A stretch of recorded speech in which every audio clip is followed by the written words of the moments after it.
Hello! What's up, Carde? Cardi! Death is in the background, watching every move we make. Lurking. Sneaky. He's that police song right now.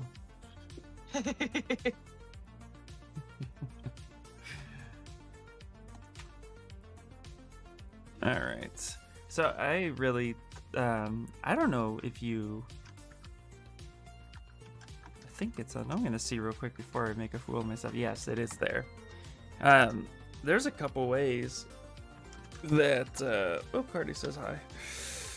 Hello! Do you know there's a hand mannequin? For hand, like... I did.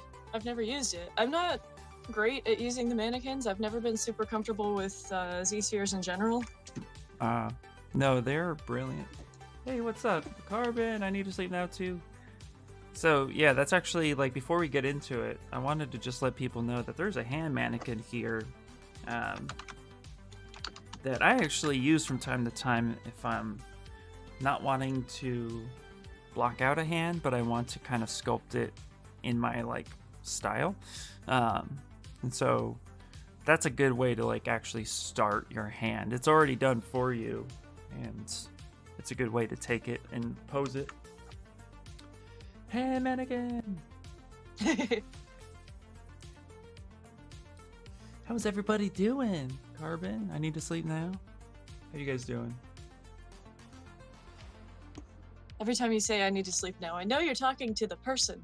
But in my head, I'm like, but you just woke up. No, I need to sleep now. Me too. No.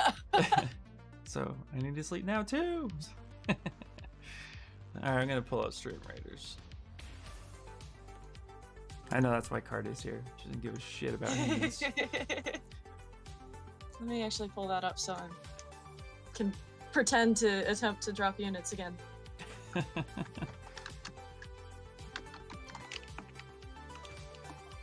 Yeah, Snickles is trying not to think about hands, but I would presume. Yeah. I'm preparing to go to America. What?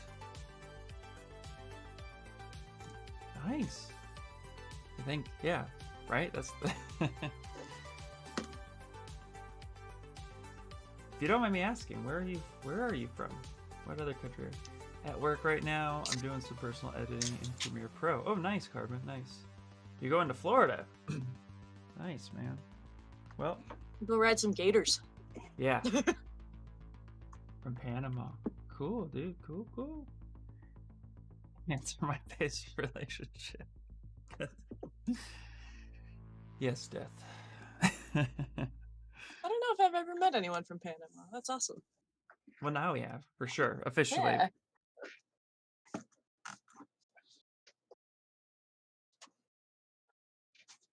Makes me think of that song by Van Halen. Yeah. Panama. Panama. Everybody used to think it was Animal, but it's Panama. Yeah, I don't know what I thought it was, but I definitely didn't think it was Panama.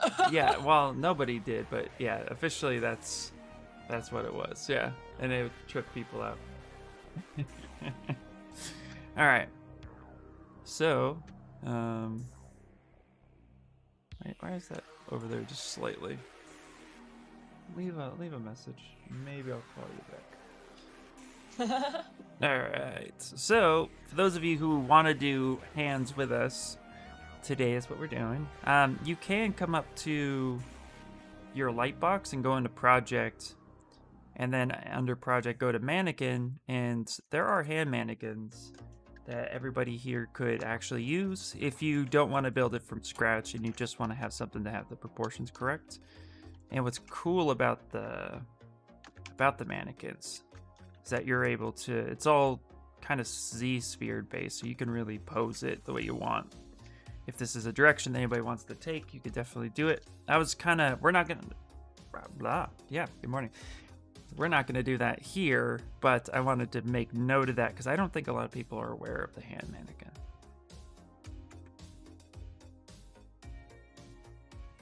Panama means abundances of plants, fish, animals. So maybe they meant marijuana. Ah.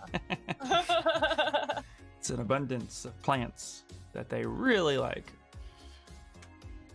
But yeah, so that's the hand mannequin. But that's what we're gonna be doing today. We're gonna switch. I'm gonna block this shoot up out here. But let me pull up references too. I did not do that this morning. I was working. Let's see here. And I didn't see that today either. yeah, you thought they said animal when I was a kid. Yeah, a lot of people did, surprisingly. Mm-hmm. Not really surprised that a lot of people were thinking that. They're not very clear. Hey, their song Hot for Teacher, the first time I heard it, I thought it was a parody song. And then I realized it was not. And I was happy about that. Alright. So, looking up hand anatomy, that's probably the best thing to do. Let's get a real world image. It's going to really help us out there. But then we're also going to get the muscle anatomy, so hand and wrist. And I always sculpt the wrist. I don't know about you, Kumar, but I always sculpt the wrist. Yeah. Just because it's like, it's a good way to get the hand butt correct. That's what I call it. Yeah, I feel like the the hand butt. I feel like the corners of your forearm bones, like that just feels like part of the hand to me, even though it's technically not. Yeah. No, I agree, yeah. The other thing I think that it confused me for a long time, so I'm sure it confuses a few others, is that your thumb can like rotate 90 degrees. Mm-hmm. And it could be completely, like your thumb could be completely parallel to your fingers, so you can make that little doggy face. Yeah, I think I had never thought about that myself until I was trying to do some basic rigging, and the rig that I was borrowing from a Unity character had an extra bone in it, in the thumb. Mm-hmm. And I was like, what's up with this? And I started messing with it, and the direction it moved, I was like, oh, it rotates, okay. Yeah. The other thing too that really like tripped me out about hands when I first started learning them, like really paying attention, is when I would watch anime and how they would exaggerate the pinky and the index finger, but they would like have them almost pointing at each other in the drawing. But that's because your fingers do come in like that. So there is a bend to your fingers.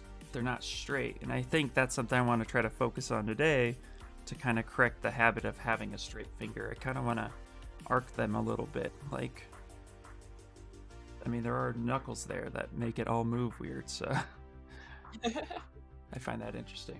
Hey, what's up, Slibby Art? I'm sad because I have a meeting at 15. No, Carde. That's okay. By the time you get back, we'll just be all... We'll be done. I'm gonna try to see... This is a... I always try to get a side profile of hands, too. Oh my god, there is a 3B Scientific M18 internal hand structure model, 3 parts, for $741. And then there's a hand model, like muscles of the hand model, for $1,456. What the, Jesus. Yeah, buy it. Yeah, let me just pull money out of my savings. Yeah, that's fine. Right. Sorry, kids, you can't eat today. I need a hand model. God damn it. Slobby Art, hello. Hello, Slow B. But why male models exactly? Are you kidding? I just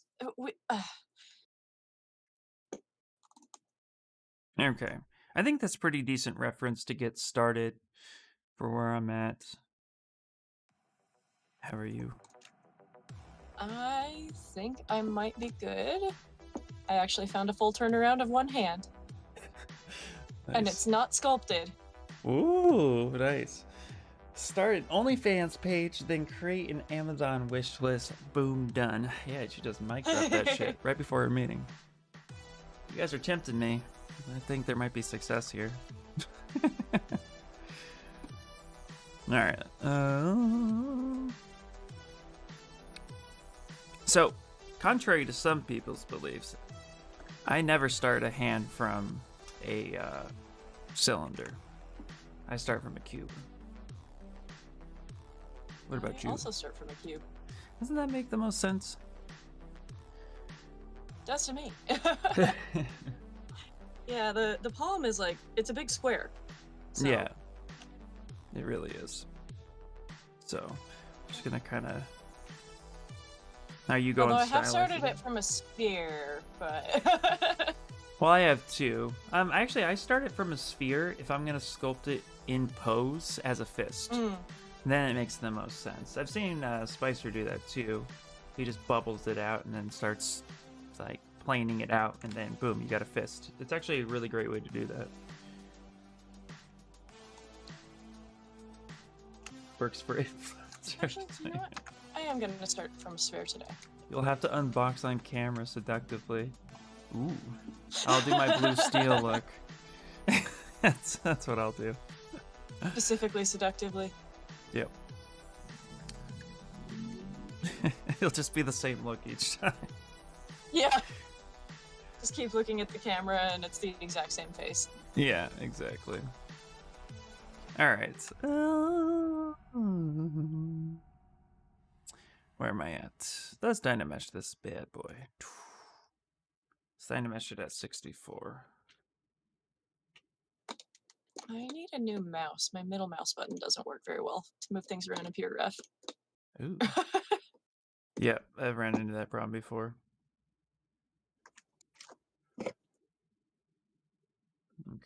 Yeah, I need to change material. I like the material, but I know it's hard for people to see the material I'm working with.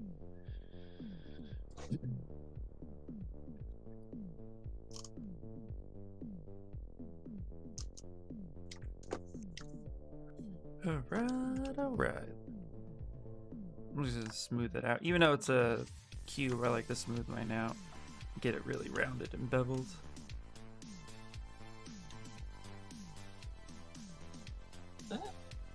Oh, okay. ZBrush crashed on me again. Oh no! That's 2 days in a row that the second I touch my model, it's like, oh, no, okay. You don't get to work. Alright, let's see, looking at the block out here. So yeah, I was saying yesterday too, like, I like to work on one finger, and then I pretty much from there will just duplicate that finger. So I'm gonna try that, but then I'm gonna try to make each finger somewhat individual. Hold on 1 second. Every time I start talking, my throat is just like, oh, we're not gonna talk today. I've been doing that lately. I think it's my allergies. And it's funny because I drink water. I have water and coffee, and it still just hates me.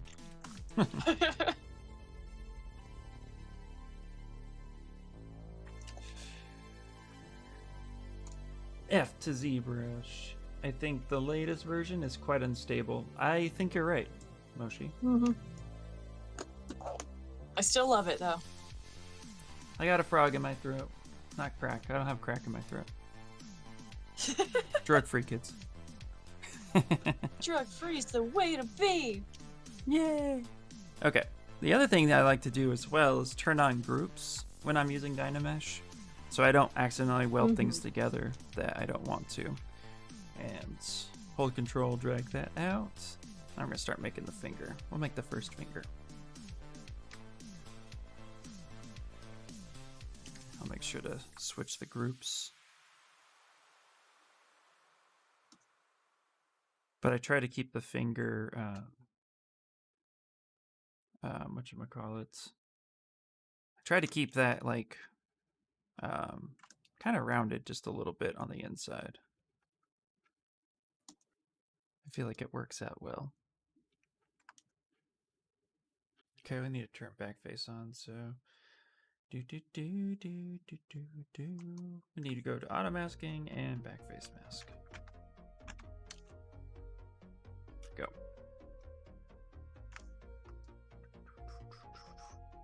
What's up? I'm starting from a sphere because I said I was going to do it differently today, and yet I'm still kind of turning it into a cube. Interesting. Because your palm really just is kind of a cube. Yep. It's a rounded, squishy cube, but it's a cube. Yeah.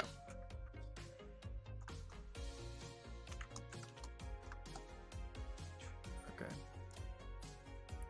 Also, too, a thing I learned with fingers is that the finger is the same. Your middle finger is the same length as your palm. Oh, interesting. I'm like, no, I need to measure. It is. Wow. Okay. So, if you didn't know, now you know. I did not know that. Actually, I think I used to know that. Yeah. But yeah, I haven't looked up the specific anatomy proportion rules in a long time. Shame on me. Yeah. Well, you know, just judge you harshly here. Right. As we do. Now, don't ask me about proportions on the finger themselves. Because that's anybody's Shame on your guess. cow.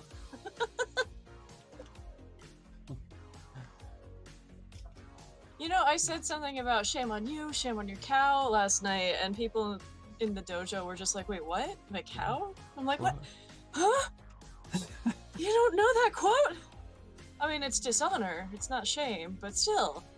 Well, you know. I don't know. I find that a lot of... I feel like quotes are hit and miss in the dojo sometimes. Yeah. That's okay. It's nothing against anybody there. I just feel like sometimes it's like, oh, I said something and it went over a lot of heads, so I don't say anything. Also, too, so with reference, I know I looked up reference, but part of the reason why I didn't look up reference or get too much reference is because my hand is right in front of me. Right. So I have that to really do a lot of judgments on.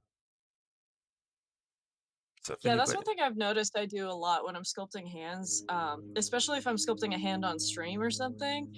I'll just randomly stop and start messing with my hand, and then people are like, are you texting? And I'm like, oh, no, I'm looking at my hand. I'm looking at my own beautiful hands. Although, if you got, I don't know. I mean, I have Megan Fox toe thumbs, so I don't sculpt my thumbs because nobody wants that.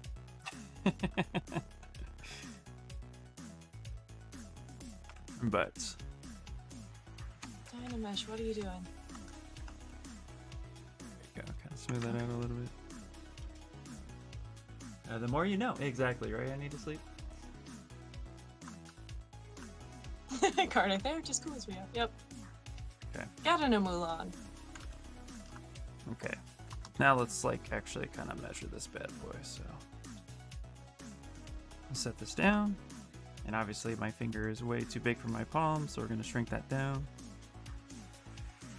And actually, if it helps some people, I'm going to actually split hit it. Or split unmasked. And then I'm going to go into transparency to ensure that it's the same length. Which it is. So now we won't mess with the link, and now we got a finger that's going to offend the world.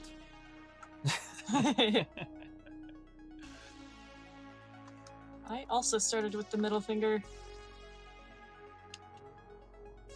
And then the other measurement that I've learned is that the thickness of your finger can typically be the same thickness as your palm, from your palm to your back of your hand, like that thickness. So that's typically what I do before I start adding in all the hand butt. Hand butt. It's not my fault. That's what my teacher told us to call it, and I liked it. Stuck ever since. It's probably the only butt you can show these days on Twitch before getting Right? banned. Still laughing about Vertex getting banned for, or well, suspended for underboob. Yeah, that's what the hell. I don't even know. I'm at a loss. Right. Like, I just feel bad for him. It's like, come on. Yeah, he just I got hope. a cat, and somebody in my chat was like, I need to see pictures. So he Yeah. went to post pictures, and then the guy's like, and he posted a screenshot in my chat, and it just said this channel's been suspended, and I'm like, okay, what's that? And he's like, this channel's been suspended. I'm like, yeah, I see that. Is that my channel? And he's like, no, that's Vertex. I can't see the kitty. Wow. Yeah, that's insane. I'm hoping that they get a hold of him and talk about it. Right. Because, like, if it wasn't the underboob, what was the issue? Because neither of us know? Yeah, that doesn't make any sense. We don't want to do it again? Nope. I had nipples on my stream yesterday. I had accident, but they were there. Yeah, I did too. Yeah, Moshi, if you... Here, I'm going to drop the link. I had sent it before. Here, one second. Here, for those of you who want to see Kamara as well, there you go. I should add. Yeah. It hasn't woken up yet, so here is mine as well. Oh, come on. And so, essentially, too, guys, if anybody wants to kind of join in on practicing along with us, or even if you want to just start sculpting, let us know. Ask away. And yeah, this is a middle finger. Fuck you, establishment.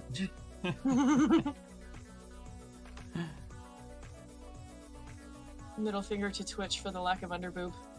Yep, pretty much. All right. And what I'd like to do too is I like to keep the palm facing forward. It's easier for me to kind of like understand how I want it to be, so. I go back and forth between putting mine facing forward and facing sideways, because for a pose for a game character, I'm gonna have it basically facing sideways anyway. That makes sense, yeah. Not that it makes a whole lot of difference which direction I sculpt it. Well, yeah, I guess not really. I think it's just all dependent. By the way, if anybody here doesn't know, I'm Kimara. I do game ready characters. A little bit different than sculpting for collectibles. Right? A little bit. Just a tiny bit. You have to do all the other work. Yeah, it's mostly just like the post sculpting that's different. Yeah. Yeah, you do A pose or T pose, right? Mm-hmm. All right, have fun, Carde. Enjoy yourself. Yeah, this week, if you guys don't know, it is Anatomy Week, and Kamara's joining me. And so, two of us are sculpting the same thing at the same time, but we're doing our own takes on it and then discussing what we know and what we learn. And then we're also taking questions, and we're also taking suggestions. I like to take suggestions. Never mind, Carde says. She's back. That was a fast meeting. Eva! Also, Moshi, hello.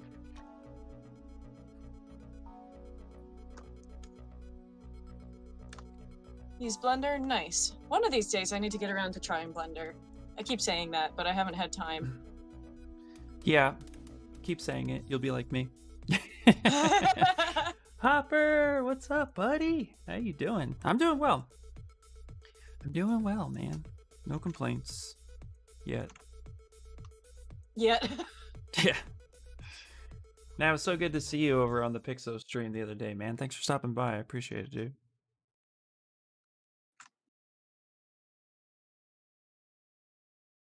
Okay. can't afford to pay for software. That is entirely fair. Yep, absolutely. Okay. Let's go back to this finger for a second. Actually, let's go back here real quick. Make sure that that's a different poly group. Okay, for this finger, I'm gonna actually mirror and weld it because it got a little bit off center. There we go. Because I did not hit symmetry. This is probably where setting up an array would actually make sense. Never done that with hands. It's like, get a finger that's I thought about symmetrical. doing that, yeah. Okay. Then I'm gonna also, this is how I do fingernails. If I'm not doing fingernails separate, I actually paint a mask. And then like I sharpen it, invert that, and then right in the middle, and then I arc it up a little bit.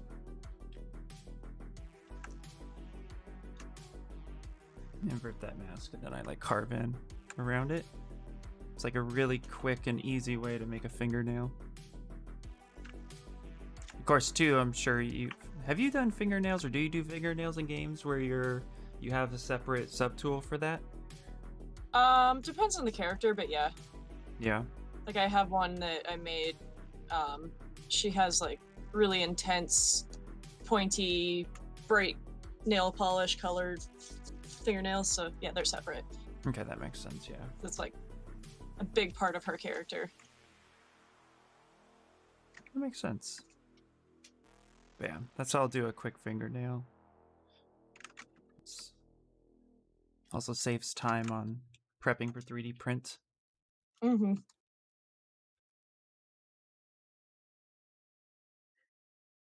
Evo, hello. Slowby. Hey, Ian. I'm also lurking in your chat, watching some Malta stream.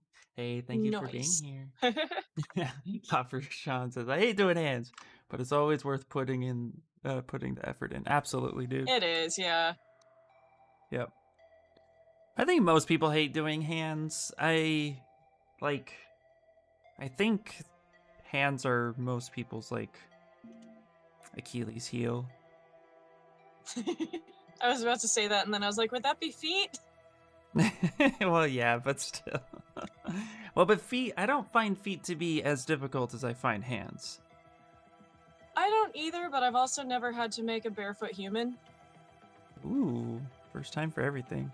Yeah, you'll like it. I have sculpted. Well, actually, that's a lie. I made Dr. Manhattan last night. See. Look at that. But did you do the feet? I did. I did full body. Full body. It's the only way to do that character. Full body. Not on stream, I hope. Oh no, this was in the dojo. Yeah, I wasn't sure if I was going to do the dojo sculpt off last night, because I'm not super into DC characters, and it was DC themed, and then all of a sudden I was like, wait a minute, Watchmen's DC. Yeah. Hey, we're doing Anatomy Week. Let me just do Dr. Manhattan. That's funny. I forgot that it's DC. I always think it's Dark Horse or something. It's probably because it makes it seem like, well, to me it's because it is more, I don't know, feels more Dark Horse. Mm-hmm. So love hands. By the way I am making my fingers, so I'm masking off, well, masking a circle and then inverting my mask, and then I'm extruding it, but if you hold Control and Alt when you start to pull out and then let go, it'll actually do a repeated extrude, so it's not just one big shape. Yeah. I don't know if I explained that well, but that's what I'm doing. Understood. There we go. Perfect. Yay. And Moshi loves feet and says that hands are ugly feet. Everyone knows. This is true. I'm not complaining that. Not gonna argue that. I mean, okay. could have done a Ninja Turtle too. Oh my god, the Ninja Turtles are DC. I didn't even think about that. What? Are they? When the hell did that happen? Wait. Hold on. I need to Google this now.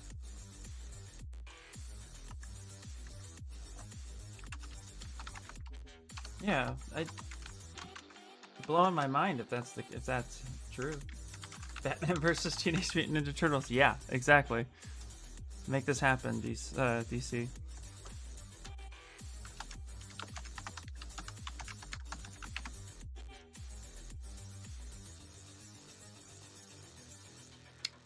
Mirage. Okay, not DC. Mirage. Okay. I'm not losing my mind. Here I thought I was, so I'm glad I'm not. Okay. Hopefully you guys can't hear my gardeners. I'm also gonna slightly offset my hands now. Yeah, Carbon's Batman was awesome last night. Or excuse me, Carbon's Pop-Tart. The only Batman was Batman Pop-Tarts. No, nice. I did, and Batman whooped their asses. Oh, there is a comic of it. Nice. That's cool. I did not know this. Okay. So here's a little interesting trick for some of you. So I went ahead and offset this finger to be just slightly angled, so that way I can get the kind of arch of the hand, because the arch of the hand is going to go, not like that. Arch of the hand is going to go kind of like something like that. But if you go up to yep, I know that place. Transform, go to activate symmetry, and there's this thing called Posable Symmetry.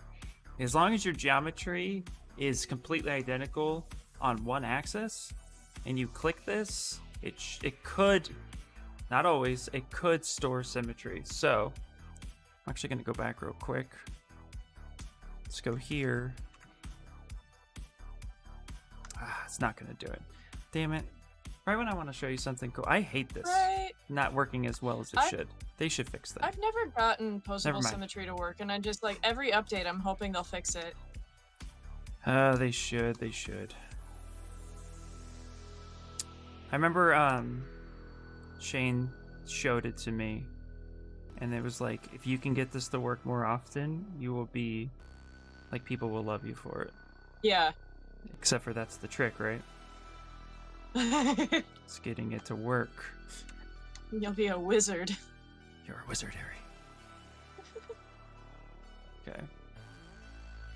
And then I like to line up the fingers appropriately to the edge. So let's actually move this over just a little bit. Let's move this over here. Gonna rotate that, because that's gonna be pointed in a little bit. Ooh, that's Stream Raiders. Okay. Instead of saying fuck you, now it's a peace sign. Oop, let's move that over a bit.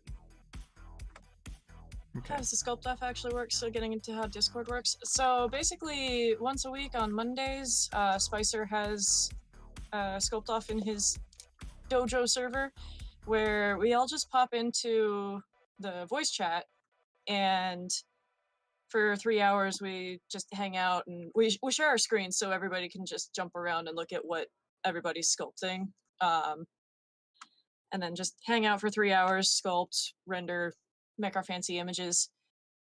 Yeah. Yep. It's pretty casual, honestly. Yeah, it's like you don't have to, but it is definitely fun. Mm-hmm. Okay, let's do Stream Raiders on my side. Loop and loop. All that sound effects. That's what they teach you.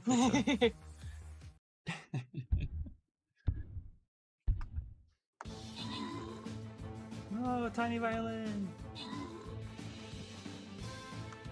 Playing a dirge? Dirge? Yeah, funeral march.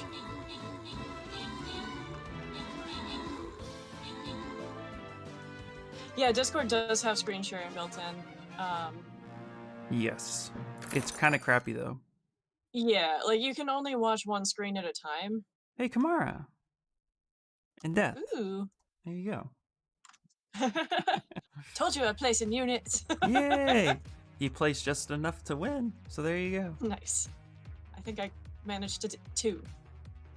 That's all that matters. Yup. Okay. Let's see here. Ooh, gold. Gold loyalty chest. And yeah, Carbon, you, Spicer, and I forget who else all made Pop-Tarts. And then Batman Pop-Tart made the only real Batman. That's awesome.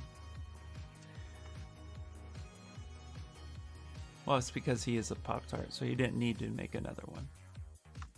A Pop-Tart made Batman. I don't know if you've seen what they actually made, but Batman Pop-Tart made a Batman Pop-Tart. Yeah. And it's amazing. Yeah. Yeah, I popped in there. I take a look.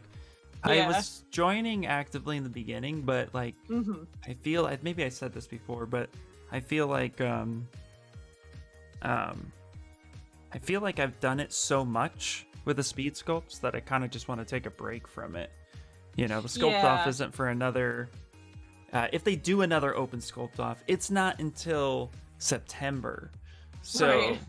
I don't want to burn myself out on trying to rush. I'd rather focus on getting, at this point, I'd rather focus on getting better skill sets that then I can learn how to apply to the speed sculpts. I feel like at some point, if you're just speed sculpting a lot, while the experience of, you know, getting used to pressure is beneficial, I kind of think at some point that just tapers off, and then you just know what to do, and then you fall onto what works. So for me, it's like I'd much rather take a break and then attempt it later when I feel like I have a little bit more either knowledge of the program or some skill sets to then turn around and apply those. But that just for me, I'm still, I feel like I'm still getting plenty out of it, so I'm still doing it. I've also only been, I've been there for 2 months now. Yeah. But yeah, I still feel like I'm getting plenty out of it. Also, part of it for me is just practice doing something that I wouldn't ordinarily be sculpting. Right. Getting like a new quick thing out of the way when I've been working on the same project for months. Yeah, I could see that for sure. No, that's super beneficial. But yeah, everybody has different priorities. Oh yeah, for sure. And everybody has different learning methods too. Like what works for me is not always going to work for somebody else. So yeah, it's not knocking as much as it is just knowing when I need to stop. Yeah. And the fact that I'm currently not working, I have all the time. So I'm like, yes, let me do all the sculpting. Yeah. Keep improving while I have time. That's the best thing to do. That's honestly like how I got to improve so quickly.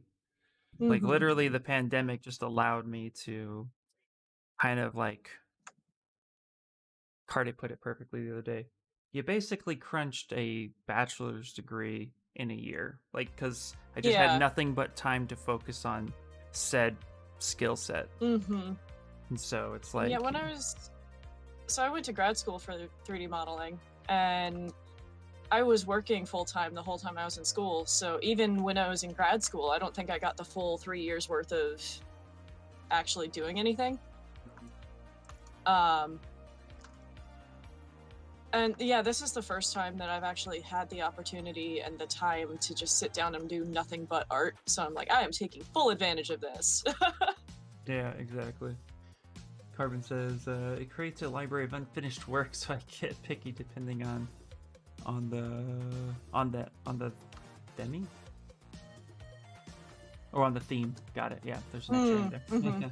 No, I totally get it. Yeah, that's the other thing too. I don't want a library of unfinished work, so I usually call those 3-hour sculpts done at the 3-hour mark, unless there's something small I think I could tweak, and then if I can tweak that small little thing, I'll do that. But I won't stress on it so much, just because it's like The purpose of it was to see what I could do in 3 hours, not what I could modify later. Although that's not a bad thing, Right. and I'm not knocking the modifying it later, because there is definitely times where I'm like, bless you, by the way.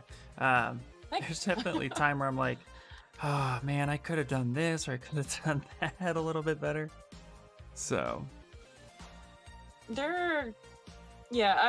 I end up falling in love with the characters that I'm making for those partway through the sculpt off. So then by the end, I'm like, I want to work on this more. I want to make it like portfolio worthy. But I'm starting to wonder if I'm doing enough of these. Maybe I can just have like one portfolio entry that is a whole bunch of speed sculpts. Interesting. I don't know if that would be something worth having in my portfolio, but I have people I can ask about that now. Yeah, well, I think what would be cool about that, so I see pros and cons, right? Because they're legitimate speed sculpts, the pro is progression. You can definitely showcase, if you stamp a date on it, not just an upload date, but like, okay, this is speed sculpt from March, week 1 to week 4. Yeah. Especially, or, just whenever you do it. So you mark a date on them that's clearly saying, like, I did this speed sculpt back in 2019. And then if you have one that shows it like a year later, or even just a few months later, that's clearly better, then you could say like, okay, a few months later, here's another speed sculpt, and look at the progress that I made. And showing that progression would be really cool. But at some point, like in all portfolios, your first thing that you upload, unless you're really trying to showcase like, I was really crappy and now I'm really great, right. that first one eventually will be removed because you only want to show your best. But with this specific folder that you would be creating, it actually would be designed to show your progression over your current skill level. Right, so exactly. I think that's the pro. The con would be that somebody may not get what you're displaying if you don't display it. Like, obviously, I think there might be some people who would say, what is she doing? This isn't that... Well, this one's pretty good. Okay, that's okay. Like, if somebody stumbles across it and doesn't read the print... I think I would have to put some text on the image that's, like, impossible to miss, that says 3-hour speed sculpt with the date. Right, yeah. That would be the way to do it. And, like, my first one was that... I did one for the summit, but I don't know, that one, I didn't finish anything, so I don't think I would put that in there. But that was my first ever speed sculpt, so it's whatever. My first one that I actually got anything done was the Salacious Bee Crumb. Okay. And since then, I've done like full characters, and I've been able to do a full turnaround of the character. Like, it's not just visible from that one angle. So there's already been pretty good progression. Yeah, absolutely. Yeah, that's what I would say. If you can showcase your progression, I think that would be the most beneficial to having something like that. Or you could just make it an Instagram thing. Yeah. Which reminds me, I still need to post Dr. Manhattan. I usually try to post them the next day because, like, it's 2 a.m. when I'm done, so, Yeah. No one's awake. Well, you gotta hit that European clientele. Most of my stuff comes that night. Most of the people I know on Instagram are following me from California, so. Well, see, there you go. I actually have a huge European following, in contrast to American following. So when I go to bed, I'll post something like if I post between 3 and 5 p.m., I'll get like a decent amount of likes. But then when I go to sleep, it's usually when I wake up, I have all these likes and stuff. That's just analytics. I haven't really tried to follow why that is, but maybe it's just based on how I started my account. I have no idea. But yeah, I find that funny. Yeah. Mine, I'm pretty sure the reason mine are all in California is because I used to live there and it's people I know. Yeah, exactly. Everybody's a critic, Death. I'm working here. Got it? I'm working. Carbon says posted mine after I rendered in Blender. Nice. But yeah, I think that's my next step with the speed sculpts is getting better at rendering in ZBrush. Yeah. Okay. Not that that's a necessary skill for anything but the speed sculpts, but No. Yep. Okay. I gotta get this one situated a little bit more. I always make this the meat of the thumb too big in the beginning. I like super exaggerate it. Because the other I thing think about I thumb do that too. is that the thumb isn't any thicker than the finger, and the thumb is only as tall. At least it is for me. I don't know. Again, this is where I'll even show the world. You guys can see my crazy ass toe thumbs. So here's my hand. Here's my thumb. Look at my beautiful thumb. Kamara, this might be what something you want. So my thumb only goes, if I put it all the way back, my thumb only goes to my knuckle. That's it. So I have a tiny toe thumb. So, and then my brother has a stupid long thumb. Like, hey, Smokey. So he stole part of your thumb. Yeah, so what I have to do is kind of meet it somewhere in the middle, but I always set my thumbs. And I've actually had this, what's funny is I've had this critique before from my teacher as I'm blocking it out. And he says, why is the thumb so short? And then I show him my hand. I'm like, I'm using my hand as reference. And he's like, that's very interesting. He's like, it's not wrong if it's right on you. He's like, but it's not standard. He's like, it's not normal. Right. He's like, you actually have a weird little thing happening. So you're weird. Exactly. Just like some people have double joints on their fingies. Yep. And then also too, your thumb kind of like your finger kind of goes up and then arcs a little bit at the like the pad of the finger. Well, your thumb does too. It like arcs out. So I always end up exaggerating the arc of this here a little bit. Kind of push the thumb back. But yeah, it is funny. Like my thumbs are weird. I'm now examining my thumbs, going, mine seem pretty normal. Yeah, Abby normal. Although I do have this weird thing with mine where make my camera a little bigger here for a second. Yeah, I'll peek over. 1 second. Hold on. So this is actually the result of doing caricatures, and having done caricatures for 6 years, we use Prismacolor art sticks to color. And if you've ever used those, they actually take quite a bit of pressure to lay down a good amount of color. Yeah. But also we have to do it as quickly as possible. So we're like trying to do every color in one stroke if possible. So my thumb looks normal, but if I just push on it a little bit, the joint kind of gets out of whack.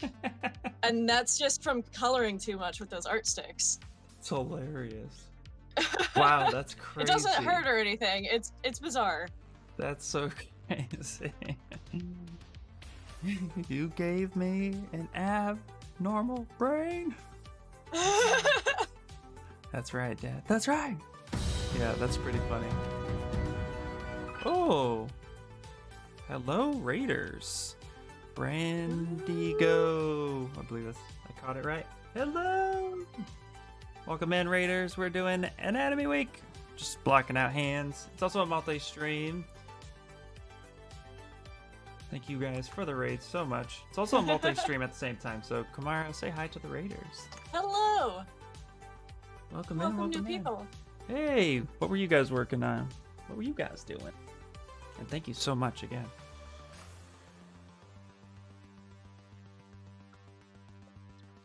And yes, Nickelfritz, the speed sculpt is absolutely a different skill set.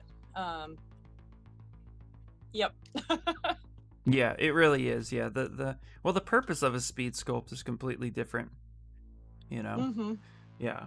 Trying to make something, as Nickelfritz said, you're just making something that looks good from one angle. Yep, exactly. Yeah, I've been trying to push myself to make it look good from all angles lately, just cause. But yeah, I was working there's no reason to do a groom. Oh, final. Nice, man. Do you have a link? I would, or a screen grab? Unless if it's not ready, no pressure. But that's really cool. Definitely gonna have to pop on over there, man. Very, very cool. Oh yeah. Oh, nice. Yeah, you guys have to go check this guy out. You guys have to go check out. Very cool. How long you been working on that?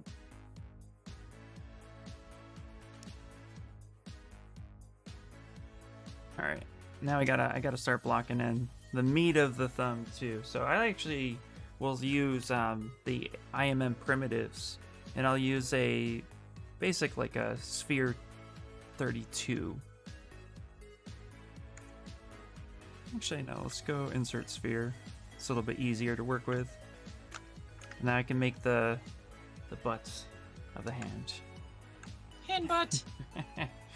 Hand butt.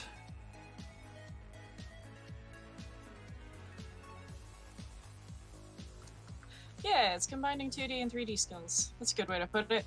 Yeah. Just what's Twitch so far? The groom has been since January. Character has been since last January. Okay, very cool.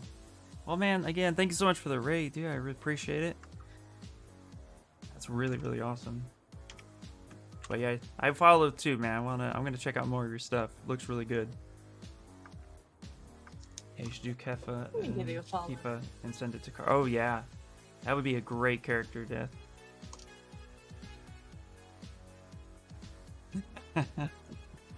Yeah. Okay. Following. All right, go to sleep. Have a nice stream. All right, man. Well, again, thank you so much for the raid. I really appreciate it. Have nice, sweet dreams, man. Enjoy yourself. Stay safe, brother. Stay safe. All right.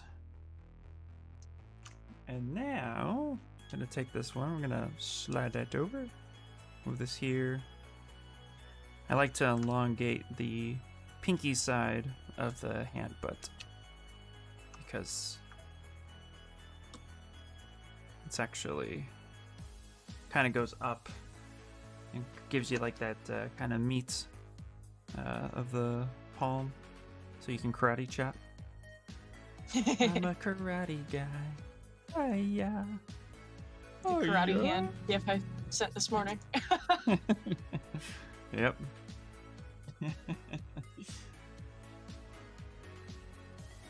This thing we're doing a dumpster fire. Yep, we know you hate 7. I don't disagree either. I think Final Fantasy VII is one of those games that people either really like it or hate it. But I mean, I commend them for effort, because at what level, like, just imagine you're working on a game and then the team that starts it dumps the game and says, I'm going to come back to that, and then they get picked up for another one. But then the studio's like, well, that other game, what were you doing? They're like, oh, well, you know, we started something. They're like, okay, well, you know what? Here, Team B, why don't you pick up where they left off? And Team B's like, oh, okay. And then they review what they like, and then they say, wow, I really don't like what they were doing. Let's change direction. Well, that happened to Final Fantasy VII 4 times before the game was completed. So it's almost like in the original release of Final Fantasy VII, it was 4 PlayStation discs. It's almost like each disc was a new experience of the game. Yeah. And they left so many things, they just dropped the ball. Like, some things were open-ended, some things didn't make sense. Combat systems seemed to fail in some aspects over others. Like, the game just got completely denied. And then the remake, I heard something very similar happened to the remake, where they had started it and then they dropped it, then another team picked it up to finish it. It's like that game was just doomed to never have one team work on it. So I feel really bad for it. And so I do like kind of appreciate the effort that the company decided to not kill it or start over. That they were just like, no, keep pushing, it'll be fine. Nobody's gonna care. And they were kind of right. Nobody really did care. But also, Yeah, it was weird. All right, Jen. Yeah, so have you played Final I have my own Fantasy? story about Final Fantasy VII. Oh, please do tell. I had the original Black Disc or Black Label release, which for PlayStation games, the Black Label release meant that it was the original release. They would re-release games later as like an anniversary edition or something like that, and they were Green Label.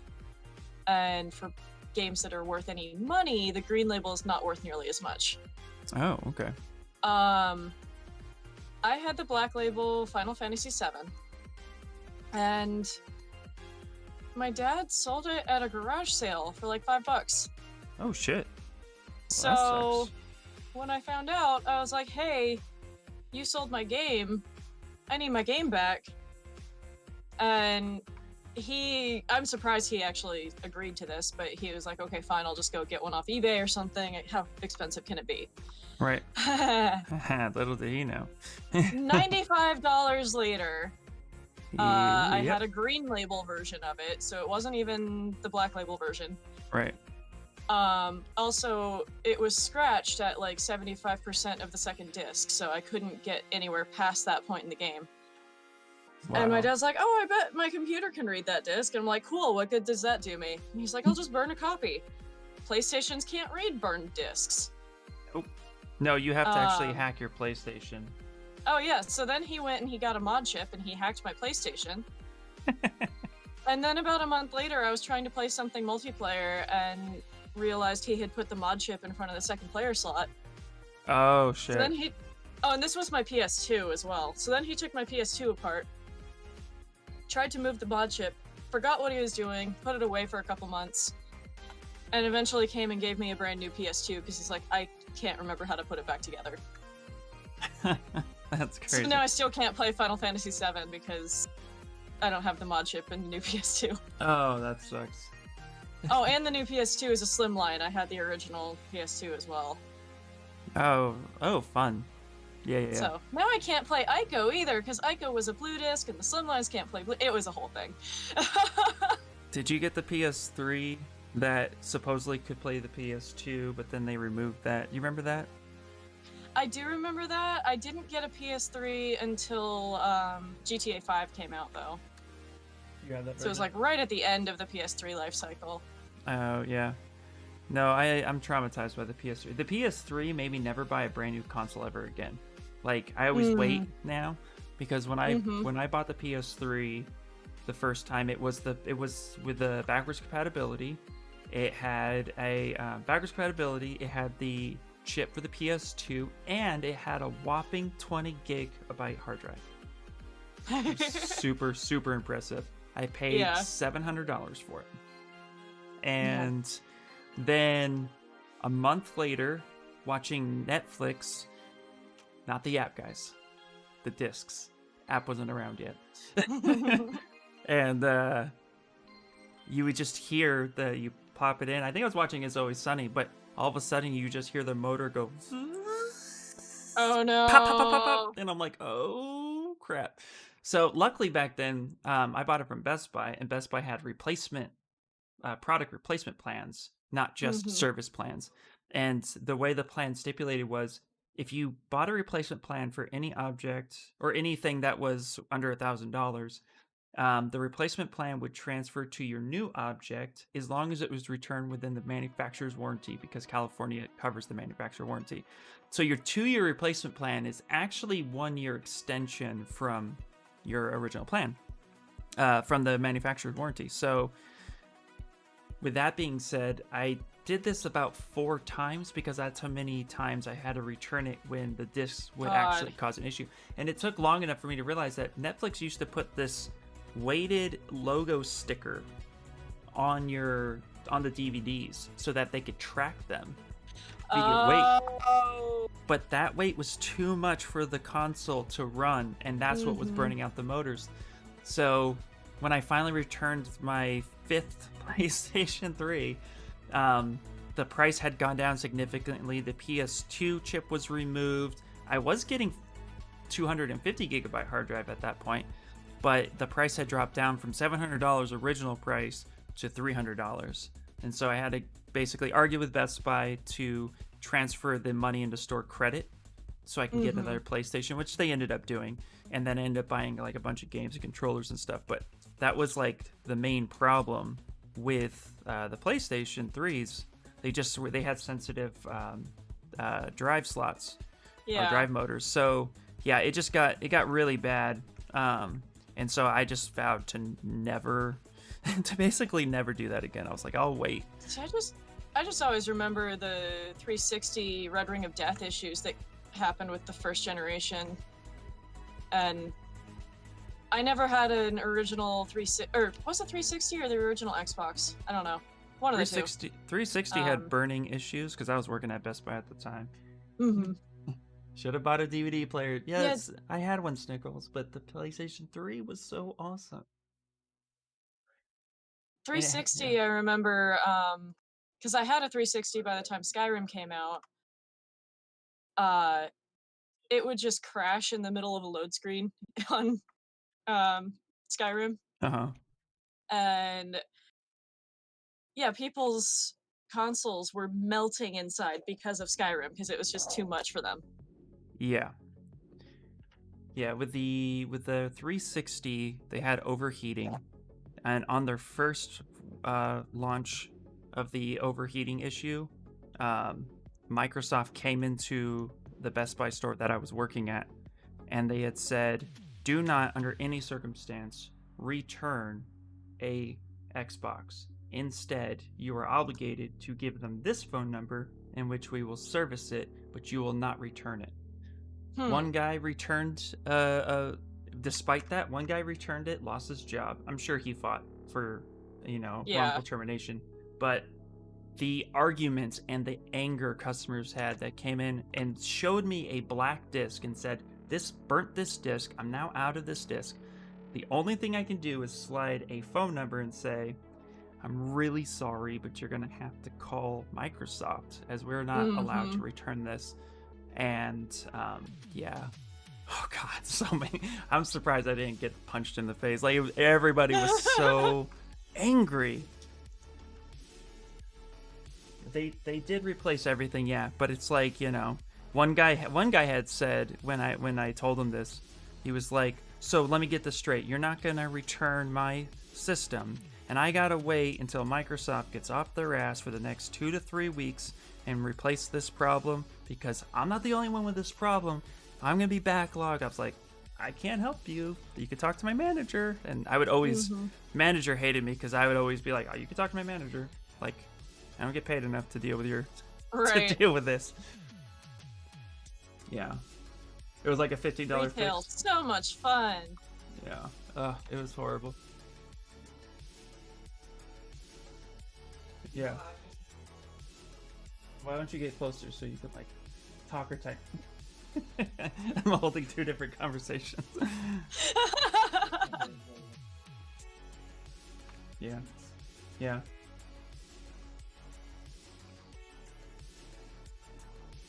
Mm-hmm. Yeah. New pennies.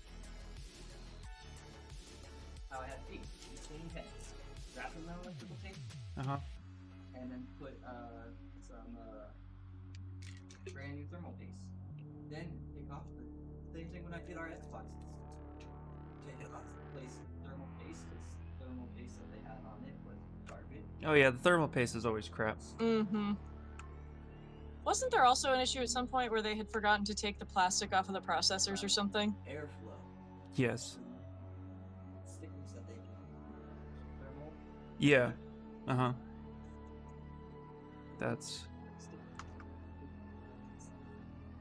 okay. Yeah. All right.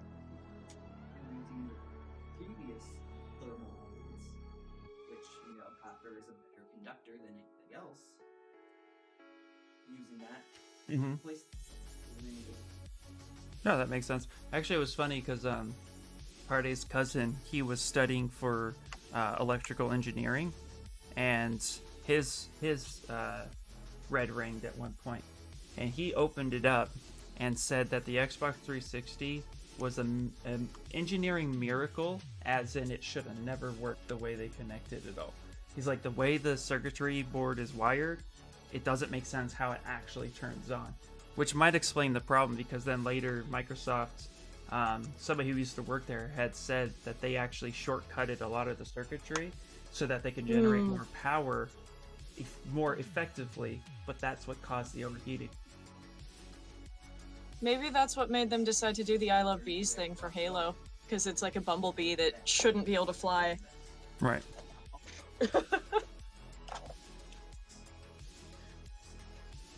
Hand is the only thing I've ever sculpted in ZBrush, and it wasn't great. Never went back to it.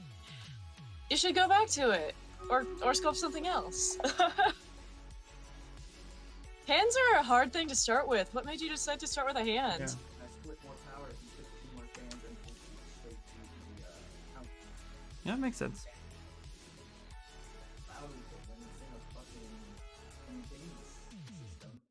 When it works, it works. Yeah. Alright, Stream Raider time. Yeah. What were you saying about hands, Kamara? Oh, Snicklefret said that a hand is the only thing they've ever sculpted in ZBrush, and it wasn't great, so never went back to it. And I'm like, hands are a hard thing to start with. Why'd start with a hand? But also go back to it, or something else. Yeah, I tried to get Snickles to get into ZBrush, and In my head, it was just a normal thing to start with. That's fair. I mean, it's definitely the best thing to start with for having reference right in front of you. Right. But yeah, hands are definitely... If I were to go back and advise again, like, I actually now advise people to find, like, the cutest, simplest character, like a little mushroom character or something like that. Get that going, because then you get the sense of building a full character. And then once you build a full character, and you feel accomplished, you then, like, want to, in my opinion, you'd want to step it up further, and you would want to try something a little bit more. So, if I were to go back... Advice. My first was like a canid creature that took me several months, and I think I might have gotten further faster if I had gotten more done faster. Yeah, that makes sense. All right. So now, I'm gonna go ahead and get the knuckles kind of blocked out. I use a lot of primitive shapes when I'm blocking out my hands. Sculpting traditionally just makes so much more sense in my head too. The interface confused the heck out of me. Yeah, the ZBrush interface is a lot to get used to. Yeah. Yep. Once you get used to it, though, it's all just muscle memory. Now, what's interesting is I definitely look up. I look up and watch traditional sculptors to advance my digital sculpting, because I feel like the way they think really, I don't want to say simplifies, because that's the wrong word, but in a sense it's almost accurate in the idea of, like, they have to figure out how to use the right amount of clay in the best technique possible without adding on too much, and then, like, if you I think, who's the one I really like, I want to say Dr. Garuda, but he'll roll out specific strips, so he puts on the right amount to get the right wrinkle, and also to blend it without actually needing to carve away too much. So I feel like it's inspiring to... I apply that when I'm putting on primitives, for example. I'll try to put just the right shape and the right side shape where I need it, so that I'm not spending time digging away at something. Because I've seen digital sculptors just, and it's not wrong. It's just, trying to find a more effective way. But I've seen them, like, put big shapes in there, blend it together, dynamesh it, and then start carving away. And while that's cool, and that's, there's nothing wrong with that. If I can skip a step and maybe just, like, add just a little ball that then I can blend together, I think that's a little bit more effective. So I definitely watch traditional sculptors a little bit more to get just a better sense of maybe a different approach or something that might be more effective. Yeah, and that's one reason that I really wish I had space. We were talking about this yesterday, but I wish I had more space to do traditional sculpting, because I feel like actually getting in there and playing with the clay yourself is super helpful and makes you think about it a little differently when you do get back to ZBrush. Yeah, I agree. Okay. So interesting too on the palm. I always treat the palm kind of like an angle a little bit. Where like, because you have the webbing of the hands and such like that. So I actually like to try to back angle the palm into the underside of the fingers. I feel like that really just because the knuckles are actually in, like, they're inset, you know what I mean? They're not on top, they're not floating on top of the palm, they're kind of like inset a little bit. I don't know if I'm explaining this right, but basically I like to just kind of pull this up and out and almost angle it forward, kind of stretching it. And what I usually end up doing with hands, once I get the basic block, and really I do this with just about everything, everything organic anyway. Once I get the basic shapes blocked out, I just bust out the clay buildup brush and Dynamesh and just build it up until I get the shapes I like. Yep. Slowbee says, my traditional mentor always says that you should only sculpt positive forms. Yeah, that makes sense, yeah. Yeah, I've seen a lot of traditional sculptors take a ball of clay, roll it up, press it where they need to, kind of blend it out, and then they use their tool to more like just blend it. You're just adding at that point. Your only takeaway is the excess material that comes off while you're blending. That's what I've noticed too, but I guess that's not common sense, or not common knowledge. Not common sense, common knowledge is a better way of putting it. Nickel Fritz says, my biggest issue is choosing what to start sculpting or drawing. It can be very indecisive. I know that feeling. Spending hours on Pinterest and Google. That's actually one reason I've been really enjoying the speed sculpts, because it's like, all right, you have a theme. Now pick something that fits this theme. And even then I still like, do I want to do this, or what about this one? But then, like, we have a deadline to pick a character too, so gotta have your references ready to go by the time the speed sculpt starts. Yeah, no. So it's been really helpful for. Yeah, it's been really helpful for me, like, being more decisive too. Yes, I agree with that. That makes perfect sense. That's the beauty part about it. For me, I don't know. Randy, okay, fine, I'll pick you up. I think I'm definitely more picky with personal projects. But I find that, like, in the beginning, I would stare for hours. What do I sculpt? What do I sculpt? What do I sculpt? And I think some of that equates to trying to also, like, you'll see something that might intrigue you, but then I don't know if you do this, Kamara, but in the beginning when I was really trying to figure out what to sculpt all the time, and sometimes I'll still do it, I'll take a look at it, and I'll be like, ooh, I really want to sculpt that. I don't know. That might be a little hard. I don't know if I can do that. I don't know. Do I have that skill set yet? Like, those start popping in my head a lot. And so, but now I try not to think about it in that sense. I try to look at something and just say, I'm going to give that a shot. And I don't pay any more attention. Like, if I stare at it for 2 minutes too long. So I just look around, see what stands out, and then I immediately jump in and start attempting it. And I feel like that helps me get over that. I definitely used to look at concepts as, like, am I capable of this?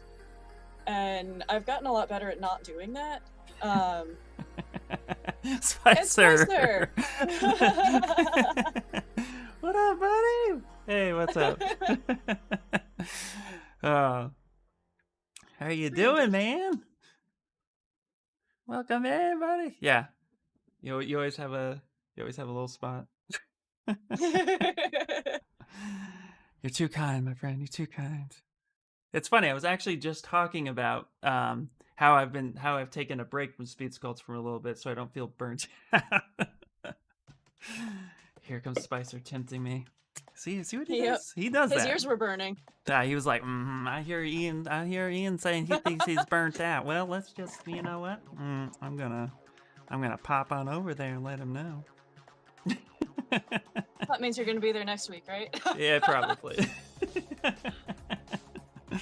Yeah, I just really wanted to, like, this likeness has been giving me a good amount of challenge.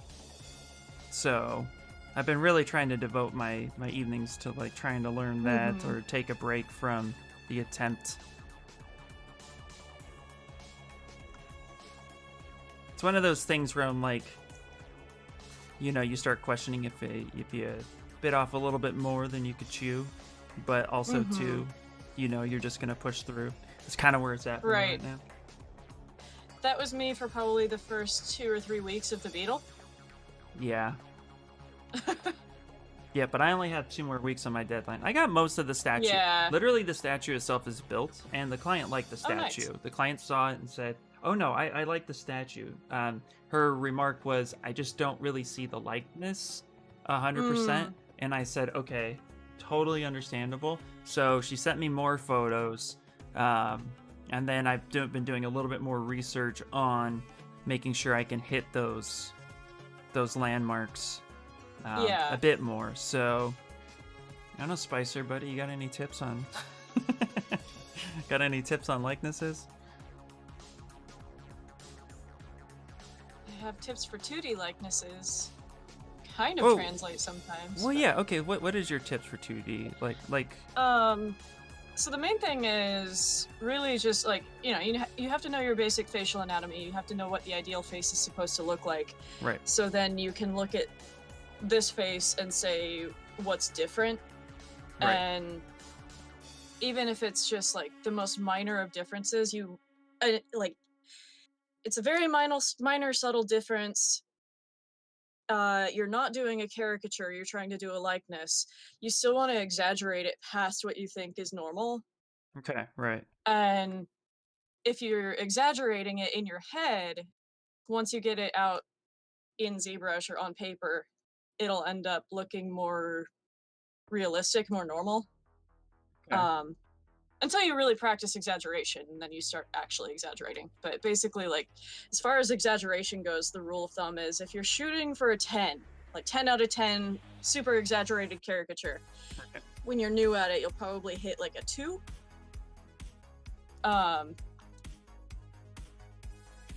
So, yeah, it'll feel like you're almost making fun of the person because you're exaggerating things that are different about their face from an ideal face. For real, Spicer? But then when you actually stand back and look at it, it's like, oh wait, that's what they look like. Spicer said, put a front and side image on the plane, use transparency, line everything up, project the face on the mesh, sculpt and refine, repeat. Hell yeah, dude. I do that too. Well, thank you, good sir. Thank you, man. Alright, I'm just gonna screen. I didn't even think to say that because that was one of the first things I was taught. So, like, in my head, that's just common sense, but I need to remember that that's not, like, not everyone learned the same way. Right. Well, it's interesting, too, because I was watching a couple people who do likenesses on YouTube, and there was a lot of, they were using a lot of spotlight to kind of like flicker back and forth, project the planes, stay super low poly, like all of that stuff I was pretty well aware of. It's more of like, you know, I've only done a few likenesses, and so I definitely feel like I really now gotta like perform, so I gotta push it just a little bit harder, a little bit further, because even though I've attempted it, they haven't been my best work. Nothing portfolio ready. Or worthy, I should say, but good experience. Another random tip: make your concept images or your reference images black and white. Ooh, okay, that makes sense. Yeah, just completely desaturate the images. That way, you're not getting distracted by color. Okay, that makes sense too. Cool. Well, these are all good tips. Thanks, you guys. Thank yous. Snickle Fritz says, with 2D likeness, I feel like I'm looking at the reference 50% more than the art I'm actually creating. Yep. Yeah. That's Exactly. why with a caricature artist, like part of the job is to have a conversation with the person you're drawing because like we're watching them, we're sitting there talking, but as we're talking to them, we're watching their facial expressions and how their face moves, Yeah. and that helps us draw them. Drawing from life with a person who's moving around and talking is so much easier than trying to do it from photos. Interesting. Yeah. Okay. I could see that for sure. Um, what's funny is like I thought one of the biggest tips I've heard so far was sculpt people that aren't famous versus people that are famous, which is funny because that's the likeness I'm actually working on. I'm not working on a famous person, but Right. I think that's more of like a tip for so people can see your progress and not clearly call out the things they might notice or like, no, that's not how Brad Pitt looks. What's wrong with you? Right. uh, Well, and as caricature artists, we always found that it was a lot harder to draw people we knew. So whether it was like we know their face because they're a celebrity or it's somebody that we talk to every day, it's really hard to actually get that likeness if we know what the person looks like. okay. So what you're saying is I should have an easier time with the current one because I don't know this person at all. In theory. In theory, right? That's always the There are also some people who just have like really average faces and they can be really hard to get a likeness on because there's nothing to exaggerate. Not that, like with a likeness, obviously you're not actually trying to exaggerate, but it feels like you are when you're trying to get that first initial. Yeah. Yeah. Well, I was gonna work on it a little bit more today, and then I don't know, maybe I could pick your brain, have you take a gander at it. Yeah, I'd be willing. Has anyone ever been offended by one of my caricatures? So, yes and no. Not really offended, but I was trained kind of how to read people's body language, and you can kind of understand to some extent who's going to be okay with you fully making fun of them and who just wants to be turned into a cute cartoon character. We call them cuticatures. That's funny. And my caricature style turned into just really cute cartoon characters. And if I ever wanted to fully exaggerate somebody, it was usually not a paying customer. It was somebody I was just drawing for fun because I was bored. So we do that sometimes too. We'll just pull people over and be like, "Can I draw you just for fun? I'm bored." And of course, that's also a sales tactic. But yeah, do you sell that person, or do if they want to buy it? Yeah, if they want to buy it, they can buy it. If not, we keep it. We show our managers and get feedback. Sorry, Spicer's like, anyone offended by a caricature is a beta. I mean, yeah, I've always laughed at people who get offended by an artistic take on themselves. What a caricature is. Right. Also, too, I feel like those. I have had people who get offended not by the caricature itself, but by a caricature in general because they thought it was a portrait. Right. And I'm like, you saw the wonky faces all over our stand. Did you honestly think that's what these people look like? Right. Yeah. Well, also too, I think what caricatures could do as well is that, you know, we see them for who they are, right? And then you exaggerate all their features. But if somebody's sensitive about their nose, for example, like I got a huge beak on my face, right? So your job would be to exaggerate this fucking this thing growing out of the center of my head. Well, you know, well, first off, if I'm at all self-conscious, maybe I shouldn't get a caricature, but even still, and it's I think most people, like, if they understand what a caricature is, they know not to get one if they're self-conscious. Yeah, but I would say that definitely could be like, maybe they didn't quite realize, or maybe they didn't know it was, you know. But yeah, I mean, you got to know what a caricature is. Also, too, you were working at Six Flags. If I walked past your booth and looked up, I could definitely just see the art that you're creating and be like, do I want to look like that? Do I want to be on her wall? Yeah. Listen, Ty, how are you? Yeah, so definitely pretty funny. Oh, look at my funky hand. I would hope most would not get a caricature if they're self-conscious. Yeah, exactly. And we would get people that, we had to do the carnival barker thing, like, hey, who wants to get a caricature? Only takes 5 minutes. And Yeah. just yelling into the void. I hate that part of the job. It's commission, But right? You got to hit those oh yeah, commission. Hey, it's animation commission. 3D. But yeah, we would get people yelling back like, "Oh, my head won't fit on one sheet of paper," or "Oh, my nose is too big already," and things like that. Of course. And it's like, that's fair. If they know that they have a big nose and they don't want somebody to draw that, oh man, good on you for knowing yourself. I would be like, how big can you get my schnauzer? If it's a please full beasted caricature. There you go. If you're really bored and you want to draw a caricature, just take my face. Do it. I would love to see what you come up with. I haven't done one in a while. Maybe I'll have to. Slow beat art. Look for the asymmetries. It won't ever look right while you're still symmetrical unless they have a perfect face. No, absolutely. Even still, I don't think anybody truly has a perfect face. Actually, I saw a thing where a Photoshop artist took celebrities and they made their faces symmetrical and they all looked weird. It's all crazy. It's animation. How you doing, buddy? Ryan Gosling's face is my favorite example of that. One of his eyes is actually lower than the other. Oh, there you go. And my dad says there is the link if you want to see. This is Kamara, everybody, for those of you coming in. Very talented game artist, and we're both working on anatomy. We're both working on hands, getting stuff blocked in. So I'm actually getting to the point, real quick update, where I'm about ready to start wanting to merge things. I got in a pretty decent block out for my hand. I'm going to want to make a few different changes, but overall, this is not too shabby. We can go a little bit more with some adjustments. Yes, Tom Cruise was going to be my second example. Tom Cruise has a middle tooth. Stickle Fritz just said he has Misaligned teeth. He has a middle tooth. Yeah. And actually, when I was brand new at caricatures, I actually had an issue with drawing teeth because the way I was taught to draw teeth for a caricature was to start at one side of the mouth and just do bumps going across to the other side.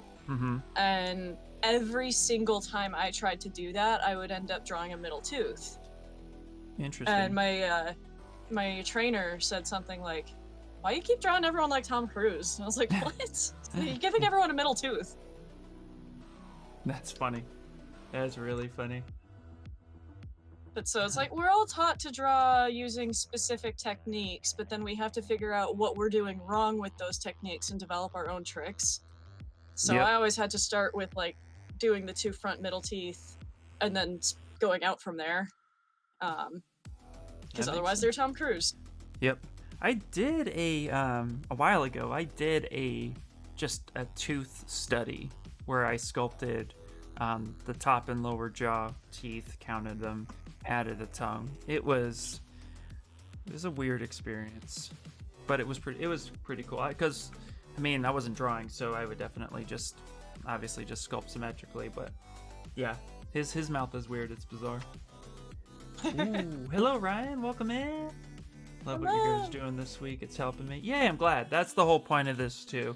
Kind of give you our take on how we approach things, but also too, just my plan is to download these and kind of do a Speed Sculpt YouTube release so people can go through, and they'll just be titled "How I Sculpt a Hand," "How I Sculpt," just stuff like that. Yesterday with the new features, that was really cool. I really enjoyed all those. Yeah, I'm definitely gonna have to try that mesh project on the leg tomorrow. Yes, it was super helpful. Instead, because before what I do is I just take the damn standard and I just carve in where those muscles would go, and then but I feel like I was spending a lot more time doing it that way by carving it and then having to build it back up. And then I would see that some things would be too deep and not deep enough, where the mesh project kind of allowed me to isolate that muscle, inflate it, and then you get that natural crease going down. So the arm it felt a lot more seamless, I guess is my point. And Lucentai, if they ever I saw you said you might be lurking, so I don't know if you're still there, but yeah. If they were ever self-conscious about things, they usually didn't get a caricature, or if they did, they would just be kind of like, oh, is that how I look? But then they'd still pay for it, and somebody'd be like, oh my god, it's so cute, and they'd usually feel better about it. Yeah. But then we would also get people who, like, I had a girl who had a lazy eye, and it was like, it was an extreme lazy eye. Like, I'm sitting there drawing her, and her left eye was just like all the way over here.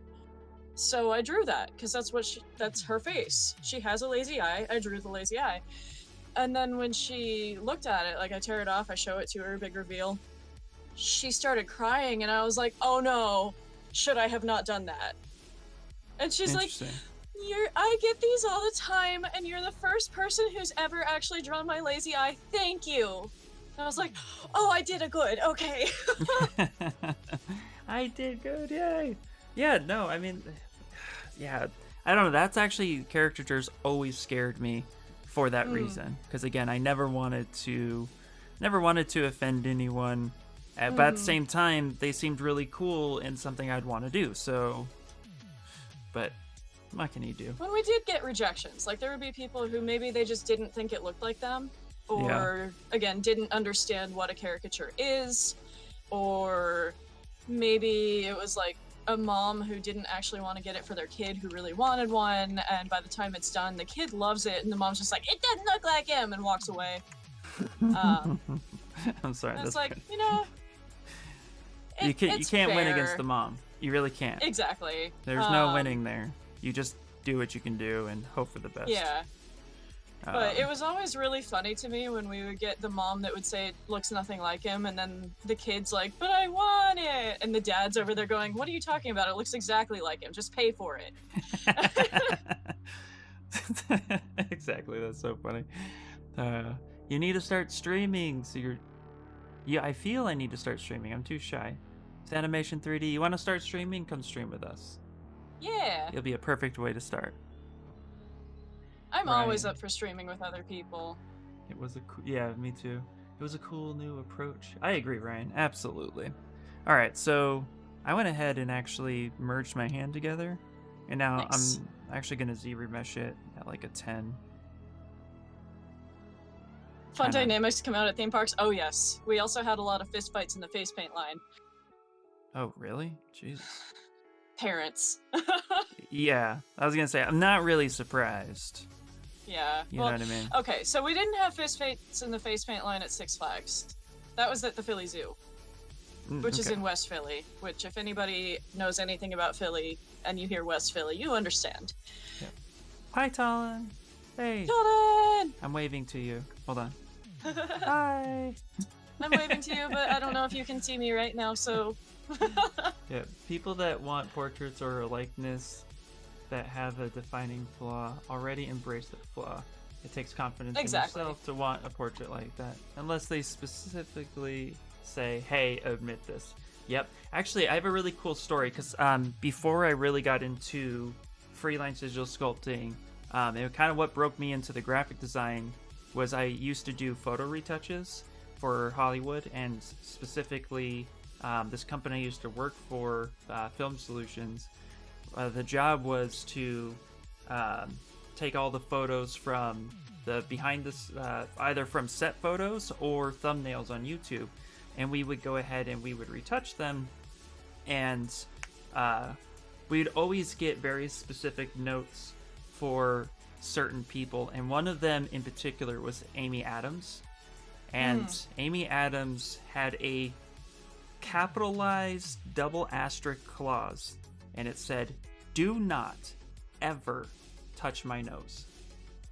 Oh, interesting. And I was like, yep. She does have a cute nose. I like her nose. She does. Yeah, she has a super cute nose. But what's cool about that is, like, you know that she knows that that's her look. Like, and if you mess with that, it's not going to look like her. But it is like, we were told if you touch it, like, it's a fireable offense, because they are specifically calling it out. Because they'll lose that client. Because usually you're not dealing with the actress, you're dealing with the agent. and the agent who represents that actor or actress is going to be very, like, they're not going to care. They're going to be like, oh, nope, guess what? Done. We'll pull the contract. And so anytime they send us that work, it's just like, it's Amy Adams. Oh, no problem. Say no more. I got it. You know, which is cool. But at the same time, too, it always would become a little nerve-wracking because the what photos if I you accidentally would do get, something too close to the nose? And... Exactly, because some of the sets you would get, these are set photos. And if you've never seen what a set photo looks like, a lot of times you can see all the green screen, all the blue screen, you can see the camera crew, a lot of stuff, and sometimes they're really blurry and you have to enhance. And when you have to enhance a face because the photographer was, you know, because the photographer on set too, which is really interesting, is they have a quiet box because cameras have a click. Even digital cameras, they have that clicker of the shutter speed. Well, most cameras don't have a way to mute that sound, or you have to go mirrorless, and mirrorless doesn't provide the best. You don't want to hear that on camera. So you can't hear that, right? So you basically have to have a silent box that you put your camera in, and then you're taking photos.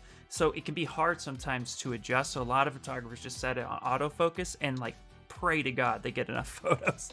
Yeah. And that happens a lot. Like Owen Wilson, exactly. That is Kamara you here. Yep. And we are multi-streaming.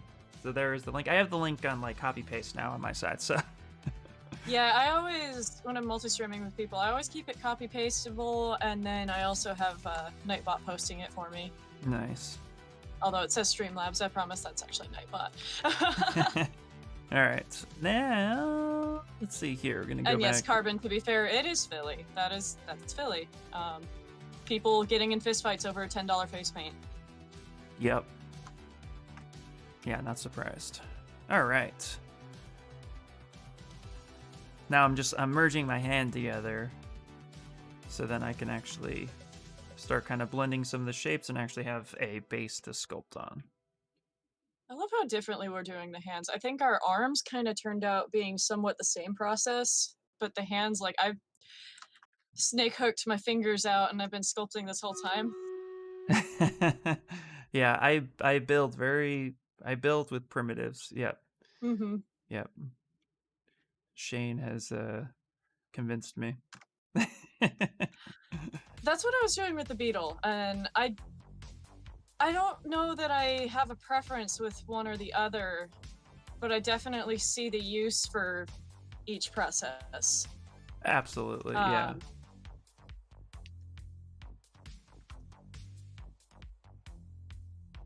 Hey, what's up, Iris? Hey, what's up, War? How you doing? Sorry, I almost said what's up, Iris. Say hi to yourself. Because he tagged my name, and I was like, hey, what's up, Iris? How you doing? All right, so I'm gonna go to Stream Raiders real quick, and then that's my chance to pop over and see Kamara's work in progress. There we go. Yeah, look at you. In my opinion, you've gotten a lot further than I have. That's actually something I've found recently, is I'll get to a certain point and then I'm like, am I moving too fast? Did I do something wrong? And I start second guessing myself. I'm like, what? No, it looks like what I want it to look like. Why would this be wrong? Exactly. No, as long as it looks like the thing you want it to look like, you should be fine. Yeah. Exactly. I think what I've learned is a little short. When I spend a lot of the times in the blocking phase. Yeah. Because I feel like if I get that foundation right, then everything else will technically guide me, even though I end up smoothing out a lot of the things. Oh shit, I lost. Oh no! We lost! I didn't even... Oh, clearly I care. Blame me, I forgot to place anything that time. Well, it's funny, it was a level 2 that we lost. It was an easy that we lost. Huh. Well, you know. Yeah. Doop. All right. I forget what I was gonna say. I do that a lot. We were talking about blocking out. Oh yeah. Another tiny violin. So the blockout phase, like for anything hard surface especially, I've found that the method of using the clip curve and keeping those polygroups really nice and clean and really setting yourself up well is so important. Yeah. But for organic, I feel like I'm not sure yet if I want to do that for organic or keep doing what I used to do with just like moving and pushing and pulling like clay. Well, let me ask you a question. Do you fight geometry when you start stepping up in subdivision? Because that was my problem when I first started learning how to sculpt, and I would have Dynamesh as my main, like my main way of doing things. I would find myself having a hard time stepping up in subdivisions when I would just hit ZRemesh and not have good edge flow. Where now I try really hard to, when I do the block out and then I ZRemesh, keeping those groups can help you control your edge flow, and then when you merge it together, it gives you something a little bit more, in my opinion, a little bit more workable. Yeah, I think subconsciously, so I did used to always have issues with edge flow. But I think subconsciously I've adapted some of the techniques I've learned for the beetle and started using them for organic modeling. So like for the speed sculpts, I've been doing a lot of my polish bed groups and ZRemesh and all that like I would for hard surface. Right. At least when I'm setting up. I didn't on this hand, but Yeah. No, to each their own. I mean, you know, hey, at the end of the day, it's the results you get, right? Exactly. As I'm always saying, if it works, it ain't wrong. Exactly. But I have to remind myself of that a lot. Oh, really? Is that just like because you're trying to imposter syndrome kick in? Then is that? Yep. It's the imposter syndrome. That's funny. It's just like, did I do this right? What am I? No, it looks right. Why would it be wrong? Yeah, I can definitely see that. Yeah. There is no one right way. No. The wrong way is when it doesn't look like the thing you're trying to make it look like. Exactly. Yeah. So that's when things get a little funky. And I've definitely done that too, but it's usually when I start moving too fast or calling things good enough when I know they're not. Ah, yes. I can't tell you how often I used to do that. If I ever hear myself saying good enough, I'm like, wait. Is it though? Yeah.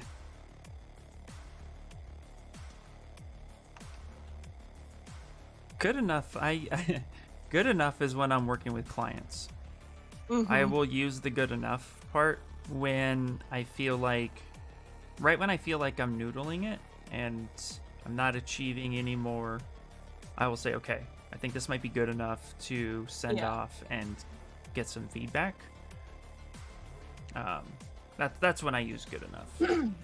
Yeah, I'm the same way. Like that's about when if I'm sculpting for a game character for work, if I get to the good enough point, I'm like, okay, it's time to start building the low res and see what they think. Yep. It's like I'll start retopologizing while I'm waiting for notes from them. Yeah, that works.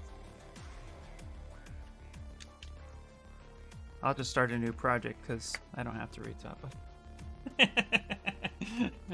Good enough can be empowering sometimes. It really can be, yeah. Absolutely.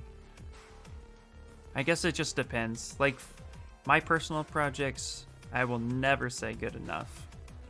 I'll always say... That's why my beetle I've been working on since... I checked, actually. I've been working on the beetle since January 10th. And I'm almost done retopologizing his head, which is the first part I've started retopologizing, so it's slow progress. Yeah, absolutely.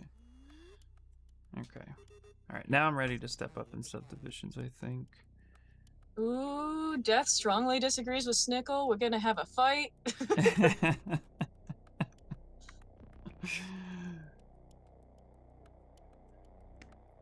I guess it depends on what he means. Yeah. For me, good enough isn't necessarily empowering. It's usually me, like, kind of giving up in a way. Like, maybe I get impatient and I just want the thing to be done, so I'm like, it's good enough! Moving on! Well, I think it's situational, right? Exactly. Like, I will say it with client work, but I will not say it about anything that applies to my life. Like, I'm not gonna be like, oh yeah, that's good enough. Yeah, that I don't need to put a fourth tire on the car. Like, you know, I mean, not. I might say good enough when I'm cleaning my kitchen. Oh, I'll say good enough for the kitchen. Yeah. Not a problem there. I'm not gonna say good enough when I'm doing laundry. No. It all needs to be washed. I'll say good enough when I'm doing my kids' laundry. If you don't like that, you could do it yourself. I was gonna say, they're old enough they can do it themselves now, right? My daughter is, yeah. My son, we're starting to definitely do that, yeah. My mom actually wouldn't let me do my own laundry because she was afraid I would do something bad to the washing machine. I was like, what would I do? Yeah, that's the thing. My parents couldn't wait for us to start doing laundry. And my dad would say, don't break it. Right. So my brother's the one that put dish soap in the dishwasher, as in liquid dish soap. So yeah, suds all over the kitchen. Oh, fun. Wait, Ryan. All right, so that kangaroo, I started him 7 years ago. But you started him 7 years ago. Where you were not working on him for 7 years straight. Right? Do we have to have a talk, I have Ryan? a character that took me 2 years to make, All but at also once? only took 80 hours. Right, exactly. I mean, there are things I've started that I want to go back to, but I can't imagine, can't imagine anybody working on something, like, no. I think it's good to go back to old projects. Mm-hmm. Yeah, pretty much. Okay, Ryan, we have to have a talk, buddy. I mean, I'm just kidding. So one of my characters that's in my portfolio right now, I didn't do any other projects in the meantime. She took me 2 years. 2 years straight. But that was 2 years straight of only being able to work on her for maybe an hour a week at best.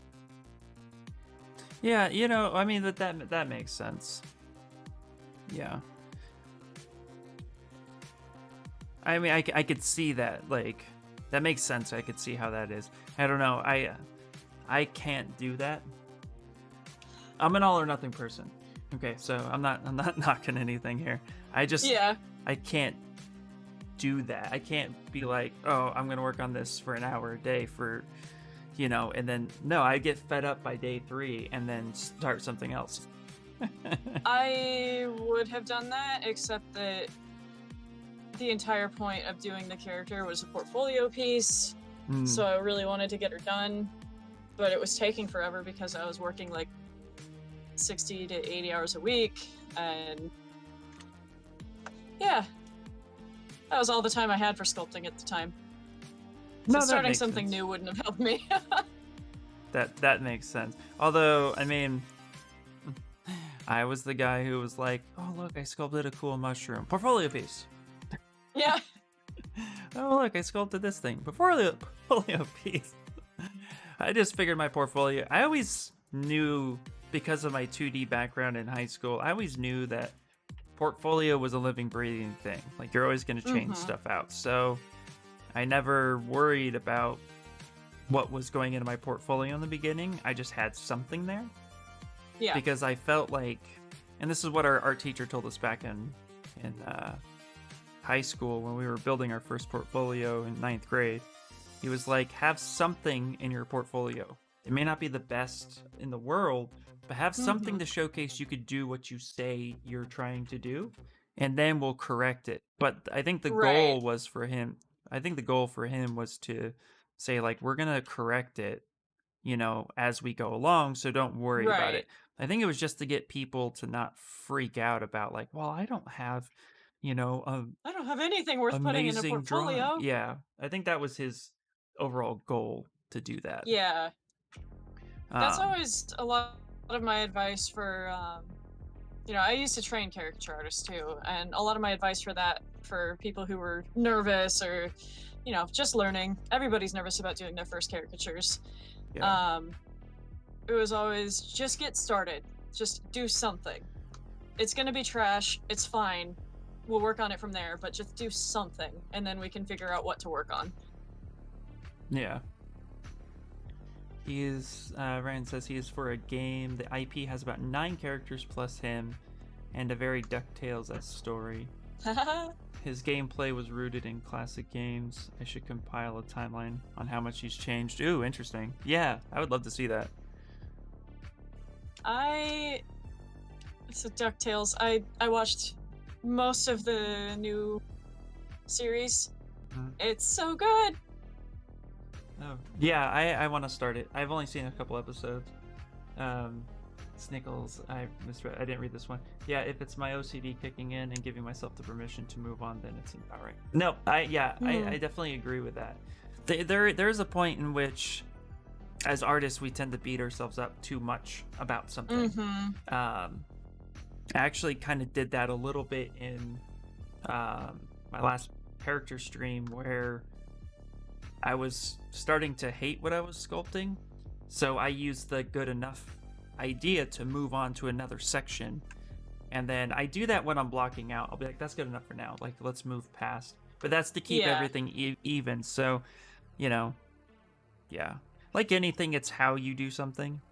In my opinion, it's how you can utilize something to your benefit instead of disadvantage, whereas like completely walking away from a project is not good, but like you said, using the good enough mentality, that's not really helpful. That's not giving you any progression as much as degressing you. Is that a word? Degress? Yeah, I think the way I think, just the way I know my brain works, and of course everybody's brains are different, everybody thinks differently, we all learn differently, all that fun stuff. Yep. But the way I know my brain works, if I say good enough, that means it's not good enough. If gotcha. I get to a point where I realize I'm focusing too heavily on details in one area, then I need to be like, okay, we need to pull back. Nobody's ever going to see it this close. It's time to move on to something bigger. But that's not a good enough moment for me, because if I call it good enough, then I'm like, is it though? And usually if my brain says good enough, that means it's really not. I can see that. Yeah. I think we just have to learn to be kind to ourselves. Yeah. But yeah, I completely get it, Snickles says, I watched the first season of the reboot of DuckTales, and it's so fun. I love the casting so much. Right? Oh, man. I love David Tennant as Scrooge. Yep. I was gonna watch something. It's on Disney Plus, right? Yeah. Because I went to go watch something the other day on Disney Plus, Sunday, and ended up watching the OG 1990s X-Men. Nice. I was like, yeah, this sounds cool. This sounds good. I did that instead. Yeah, Launchpad in the new DuckTales makes me so happy. There's good. one particular line he had that makes me laugh every single time I even think about it. He's doing this like announcer voice, and all of a sudden he just goes, I like doing this voice because it makes me sound important. Below trampoline.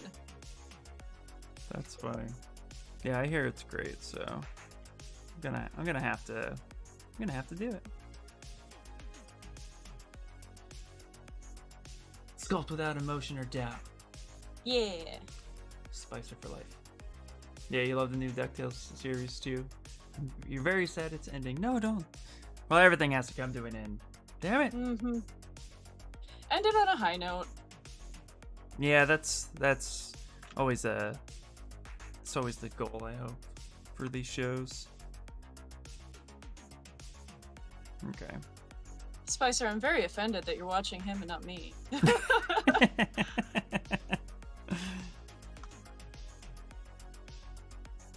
He's here for love. Yeah. Honey Hands, hello. Hello, welcome in. We are doing hands.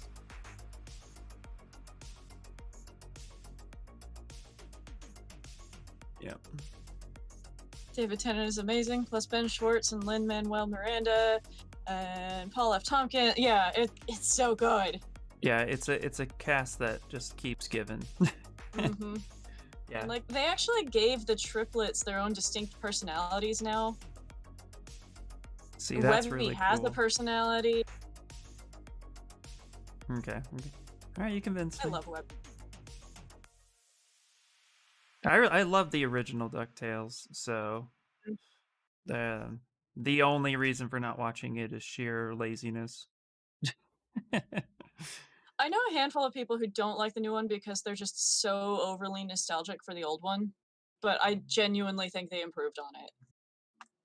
See, I don't know, like, I don't get that mentality because I like to see things evolve. You know, Right. sometimes the evolution of the thing that was once really good doesn't end up being as good. But I mean, if it's genuinely good, then, you know, I tend to try to give credit where credit's due. I never expect a reboot of anything decades later to be the same, you know? Right. Because they got to captivate on the new audience, too. Exactly. And I would say the new DuckTales, they took the old DuckTales and they gave everything more depth. Who told you DuckTales was good?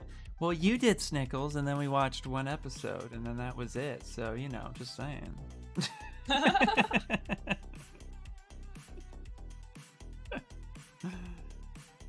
just saying.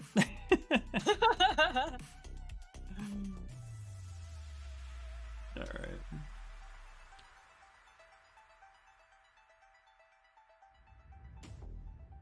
Oh. Hey, today's Spicer's Pixo stream today, isn't it? It is. I forgot he I did not forget. I almost forgot. I thought about it. I was like, yeah, it's not Friday anymore. It's now. I keep losing track of what time that's supposed to start because I keep forgetting that He's behind you? He's an hour behind me, I think. Yeah, he's an hour behind you, 2 ahead of me. Add it to the list. But also Tuesdays have been one of my regular streaming days since I started, so I have to remember, like, okay, what time does it actually start? Am I gonna make it over there? Do I want to end my stream early so that I can watch Spicer? I'll just lurk, and then I'll talk about aliens, and then I'll lurk some more. Show the support. Yeah, I try to at least lurk, even if I'm still streaming. Yeah. Hey, thank you so much for the follow. I appreciate it. Yeah. I have a few people I go in and I lurk on. I'm not always active in the chat. Sometimes I just don't want to talk. Mm-hmm. I'm too social. I have to say hi to everybody. No, yeah, sometimes it's funny because sometimes I'll lurk and I'll be there for like an hour, and then somebody will comment on something or something will happen, and then I'll throw my 2 cents in, and everybody's like, "Oh my god, Ira's here!" I'm like, "I've been here, just in a corner." I do that sometimes too, but it's more along the lines of I wasn't like lurking. I was busy doing something. Like, I was busy working on my own art, and like in my mind I was taking part in the chat, but I really wasn't. Yeah, I totally get that. I need to sleep now too. I think I'm improving in my muscles. Nice. Posted in Blender. And I think that you are. Yes, you are. Getting those shapes, getting those in there. Yep, you are definitely improving. Definitely, yep. What I would say here is, it's hard to see. It's hard to make a critique on a side profile, but just make sure that the lat muscles kind of wrap around, and then your rib cage continues to wrap in a little bit, so it's not generally as puffy here. It kind of you have a plane change that usually occurs here, but you are getting better for sure. I would say focus in on the where the bear claw would be, the obliques. But no, you're improving a lot. So, oh, there it is. Nice. Yeah, this part right here looks a little high to me. I would just kind of tone that down a little bit. I mean, unless you're going to give him a 58-inch chest. But even still, like, yeah, when you're standing neutral and stuff, the lats, it's all kind of flat. But then it still rounds. So really just kind of hone that in a little bit. But it's looking so much better. You are definitely improving. What references are you using, by the way, for your muscles? How long have you been How long have I been working on this hand? I've been more talking than sculpting, so Right. I've been sculpting for about 2 hours. Well, I've been streaming for about 2 hours, and I'd say this took on and off in 2 hours. Yeah, mainly focused on the blockout. So I'll show you that real quick. This was the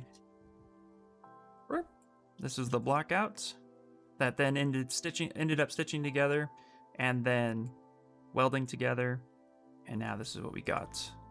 Definitely need to relax some of these muscles here on the topology. It's a little stretched now that I turn the wireframe on. But yeah, about that. Using the 3D model you found here, Ecrochet. Okay, it's an Ecrochet, so I'm not going to show it on stream. I don't need to get yelled at. Nipple ban. There are no nipples, but yeah. Okay, actually, I can show this one. So, to the point here. So notice how the lats here are the widest part of his back. And when you look at him on the front, you could still see the lats protruding, and then you could start to see the obliques. That's because this all starts to taper in, and it continues to round. Thank you so much for the follow. So it continues to round off. If you look at it from here, you can actually see that roundness happening. So that's the part you want to kind of focus in on. Yours looks like it's sticking out a little bit more. So have that just kind of continue forward and roll forward in this kind of arc, and then make sure the obliques are its own separate muscle, because then you have this the abdomen that starts there. But yeah, it's looking really good, man. You're definitely on your way. But yeah, just get that roll a little bit. And as you can see here too, if you're looking at it, and I think you actually have yours pretty good. I'm just making note because I think sometimes it's forgotten.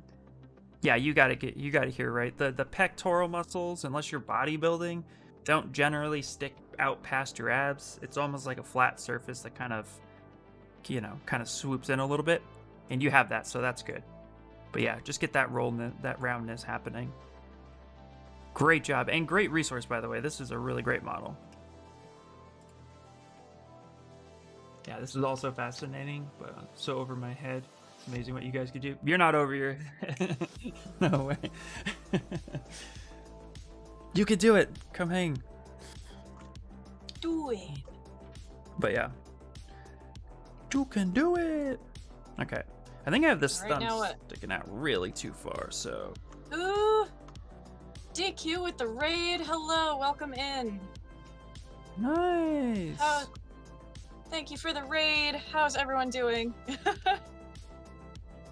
How's your crab going? Also, I am multi-streaming with IR Sculpts right now, so here's that link. Hello! Raid! Hi, Freelancer! Feel like your wrist is a little thin. Eh. It might be, but I'm not done yet.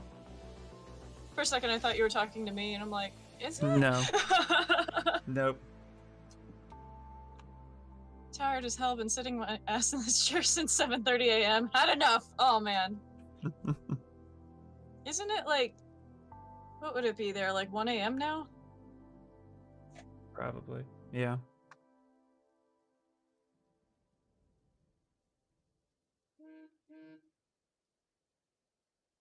Oh, it's not nearly as late as I thought. Okay. But still, 8:10, that's over 12 hours of sitting in that chair. That does not sound fun.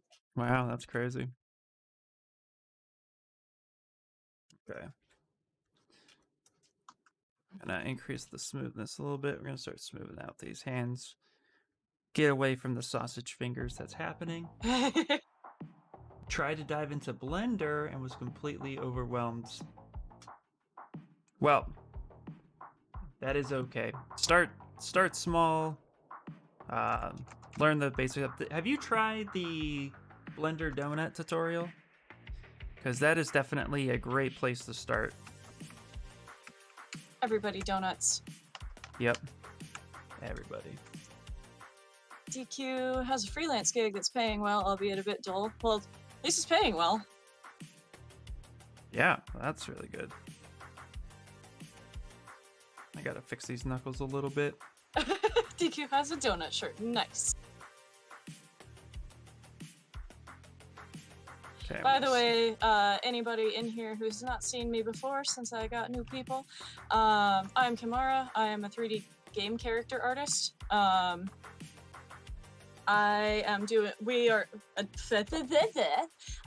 and I are doing Anatomy Week. Today we're doing hands, if you could not tell. And yeah, I am working on also retopologizing my beetle that a lot of people have seen at this point. I'll be getting back to him later today. Oh yeah. Wearing your crab shirt, nice. Yeah.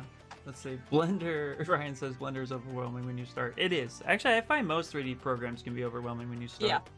Yeah.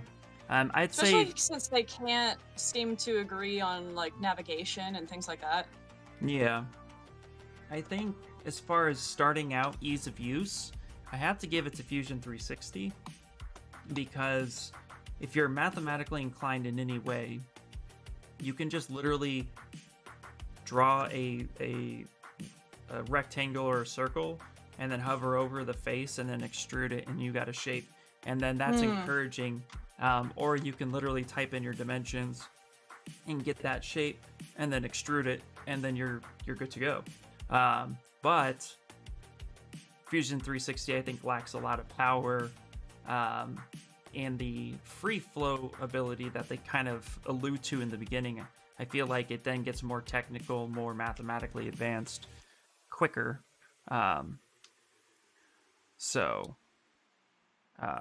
Whereas like I think ZBrush and Blender are confusing out the gate, but then once you learn the UI, then I feel like you have a lot more freedom.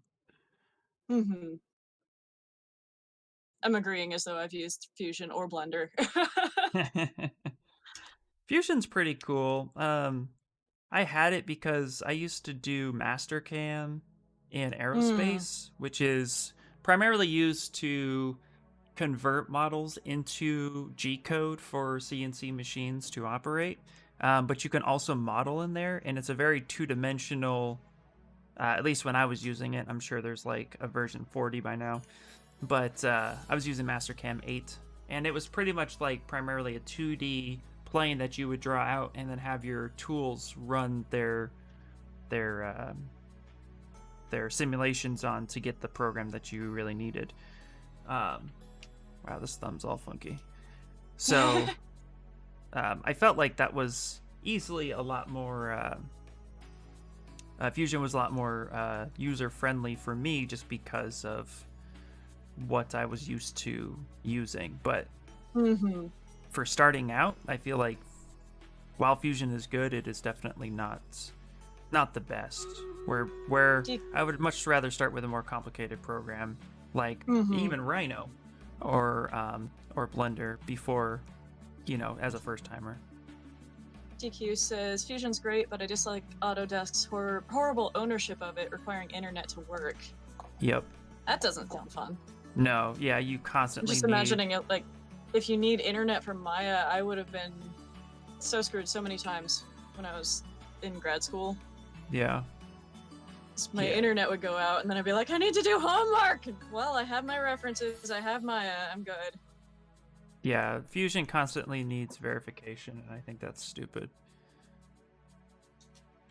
But whatever. It is what it is. Alright, is that Stream Raiders? Is that ready? Okay. I come from everything architecture. you do in Fusion is via Autodesk servers, including file conversion, which takes ages. No thank you. Yeah. I come from an architectural background with 3D modeling, but very basic. AutoCAD and Rhino were the two programs I used the most. Yeah, those are great programs. Alright, let's do Stream Raiders! Let's do it. AutoCAD can be very confusing. The way my teacher taught us was basically just copy what she did. Honey Hands, thank you so much. Which was never that helpful. I enjoyed hand drafting so much more. Yeah, Snickles, that. I could definitely. DQ says Moi isn't as easy, but it is just as powerful if you know how to use it, and far superior exporting. You know, at the end of the day, forget all that, guys. Just use ZBrush. It's totally fine. It's very powerful. It's you could do anything. Yeah, I'm just sitting here going, I haven't used any of these programs. Oh man, I've used a bunch of these programs. I think I've pretty much tried almost every program. I think 3ds Max I haven't tried. Not saying I was successful or good at it in any way, shape, or form, but I've definitely tried a good amount of them. I keep thinking I should try Max at some point. SketchUp was one of the simplest to learn, not as powerful as others, but pretty flexible with plugins. Ooh, nice, Lovey Art. I used SketchUp a little bit. Yeah. Yeah, I was actually, I was using it for building environments so that I could draw over them for a comic I was making. And it felt faster to do it there than in Maya. Ooh. Because I didn't need it to be good, I just needed to get that perspective. Right. Don't tell Maya that. They might get upset at you. Blender is good as an entry software and as a complementary software to bigger names like Max, Maya, etc. But for the time being, it still isn't great for heavy workload. Yeah, I haven't tried Blender yet. I say this a lot, but realistically, the reason I haven't tried Blender personally is because most of what I've been doing in Maya has been for work, and if I'm doing paid work, I'm not going to spend that time learning new software. But yeah, it seems like Blender is slowly becoming a little bit more industry acceptable. And I think the big thing that will make it actually be somewhat standard in some studios anyway is the long-term support. Yep. So long-term service, like as soon as that's a thing, people will be able to not update every time something comes out. Yep, I agree. That's kind of what we were talking about yesterday. Yeah. It's snappy, it's certainly usable, but any mesh over 1 to 2 million polys will start killing it, but the worst part of Blender isn't the software, it's the community. Interesting. Slowbee used to work for water slides. You used to work for water slides? Slowbee? I used to do water fountain features. I'm curious, I wonder if we ever worked on the same project. How long have you been doing that? What is it about the... Oh, I was going to ask TQ, what is it about the community that you say is a problem? Having not used it, I think I'm not used to the community. Yep. Yeah, it's definitely, it's free, but I think when it gets a little bit more accepted and Blender actually gets support that companies want to utilize, I think that's when we're going to start seeing a divide in free versus a supported license, and I think it'll be a progressive a slow progressive change, but if Blender starts becoming an industry standard, then there are going to be more ways for it to make money. Yeah. And so they will definitely, not at first, and who knows, maybe they'll never, but a lot of companies, once they hit an industry standard level, they definitely start increasing the monetary value of it drastically. You know, Blender only, and what's crazy is like, not to knock on Blender anyway, because I think it's a great program. It's just like me. I don't think it would be nearly as good as it is if the pandemic didn't happen. The pandemic definitely gave it a ground footing for people who were bored and needed to do something with their minds, really invest their time and energy into something that wasn't that good. When I first brought Blender up into the film industry, because we were contemplating buying ZBrush or buying Blender to work on our games, our board games for getting license clearance, I had said, well, you can make Blender do anything you want it to, but you have to customize it. And it's stipulated in Blender's contract that Blender's free and you get a free commercial license. You can make it whatever you want, just, you know. But Blender wasn't nearly as good. I actually had a hard time trying to figure Blender out. So they ended up just buying ZBrush. But it was crazy because now I look at Blender and it is nothing like what I first picked it up. And I feel like I can't keep up with it, and I feel like it's now I just feel like it's not a part of my workflow that makes sense or that I care to invest time in. But it's a great program, and it's definitely succeeded in this time of, you know, the pandemic. So it is a great tool. I super recommend anybody learning it. But yeah. See. AKA me. Horrible community full of unprofessional backseating masses, especially if you stream. I have noticed that. Carbon says most of them are cocky too. Also, free is debatable. Yeah, the base app is perfectly usable, but without add-ons, it's not as effective, and you'll end up giving up a few $100 on those. Makes sense. Yeah, it does make sense. Hey, ZBrush Cowboy. Yeah, I got my little Vegeta.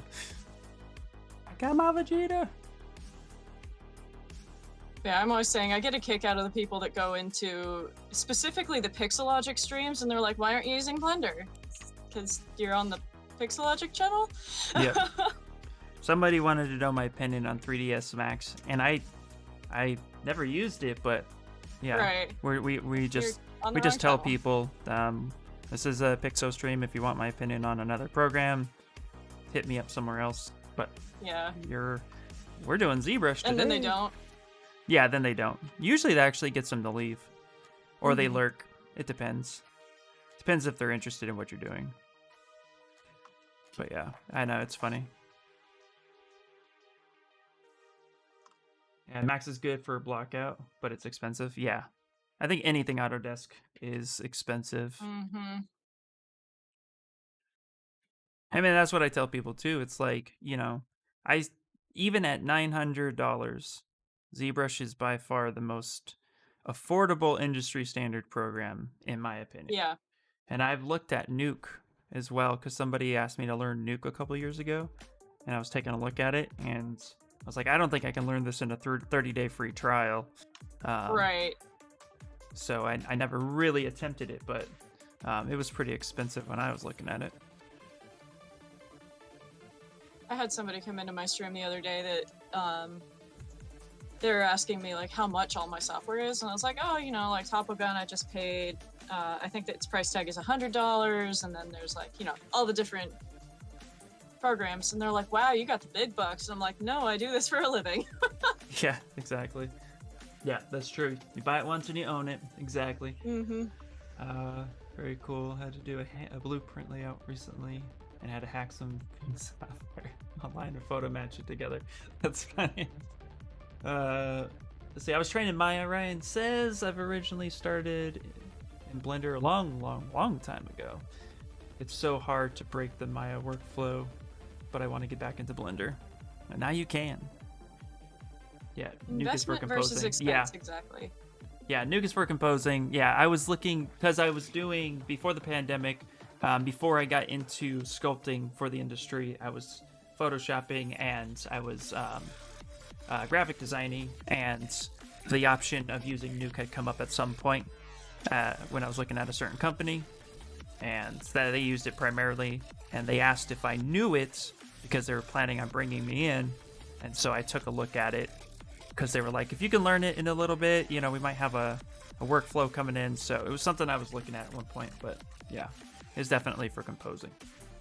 And yeah, paying for your software is no different from workers paying for good tools. Exactly. Like, I can buy Topo Gun for $100 where maybe a construction worker needs to spend $100 on a drill. I don't know. Yeah, no, my oldest brother is a mechanic, and now I think he paid. I think he wanted half the tools he got, but I mean, he owns Snap-on, and Snap-on's Right.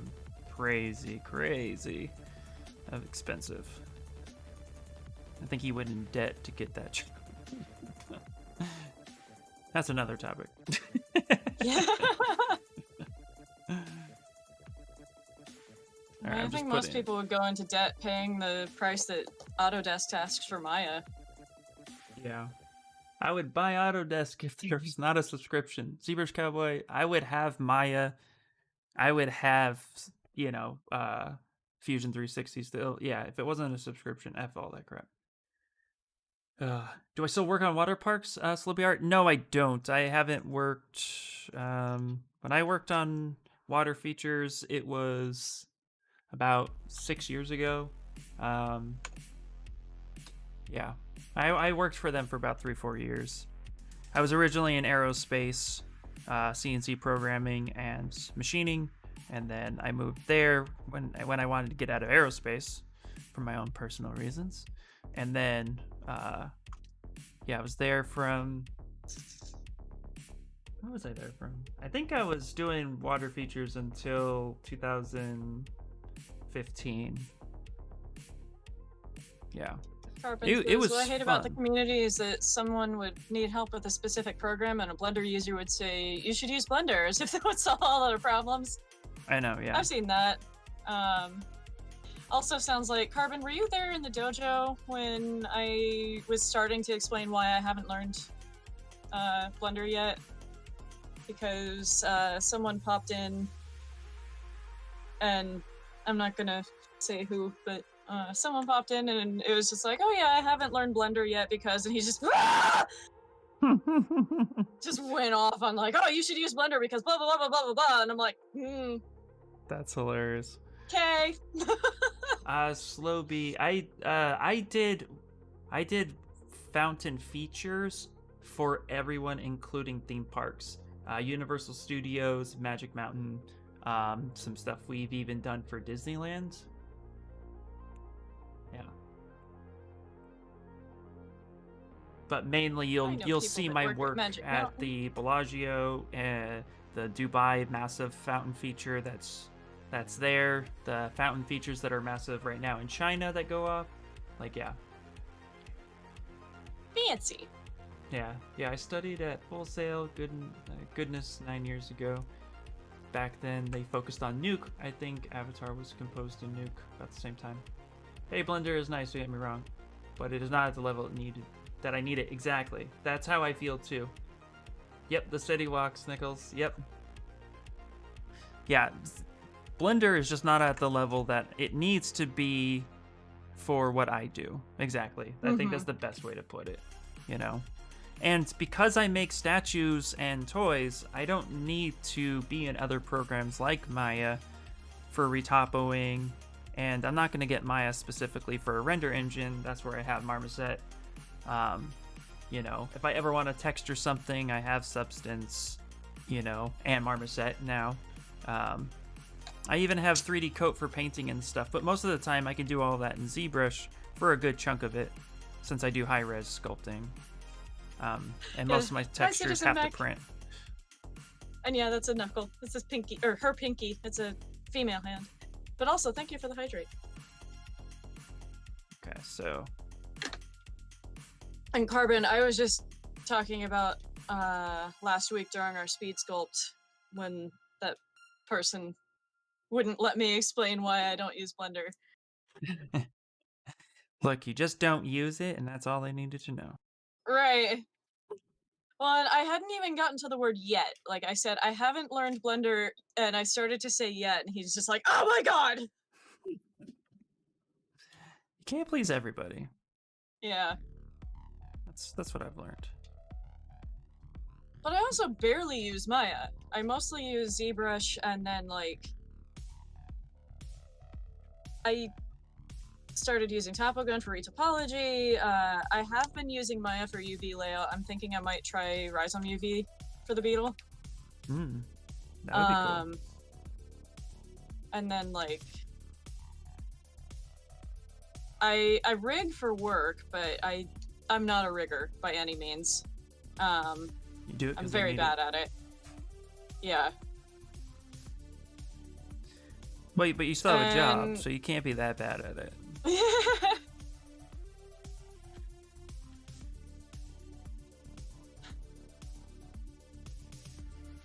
That's how I felt when I was a machinist. I'm like, I'm not the best machinist. They're like, but you are working. And I'm like, okay, that's right. Okay. Yeah, every time I would turn in a character for this company I've been doing work for, I would just be like, man, I don't know how they hired me. I feel like I'm not very good at this. And then it would just be like, okay, but they keep giving me more work, so clearly I'm doing something right. And right now I am furloughed, but that's not because I wasn't doing good work. It's because they're looking for a publisher.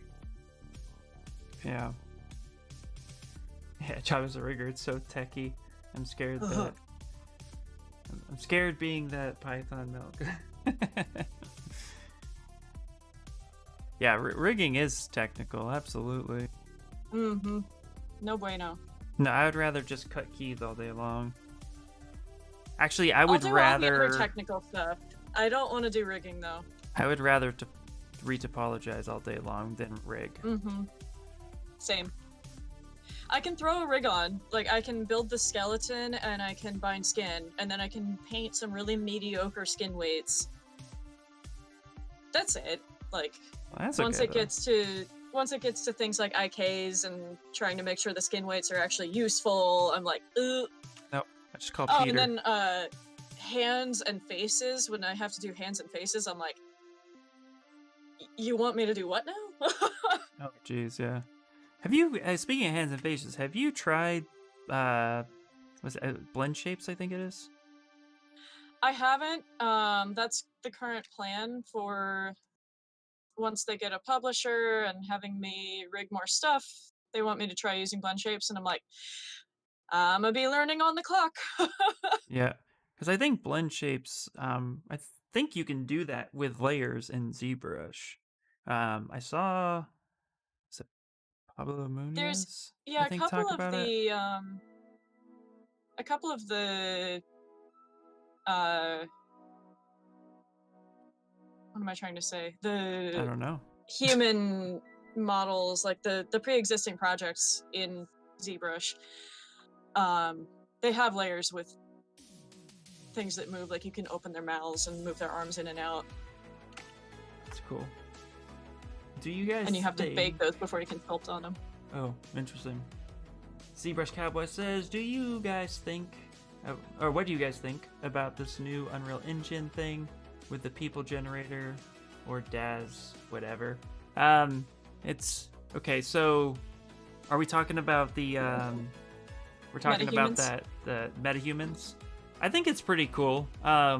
I don't think it's going to put people out of work.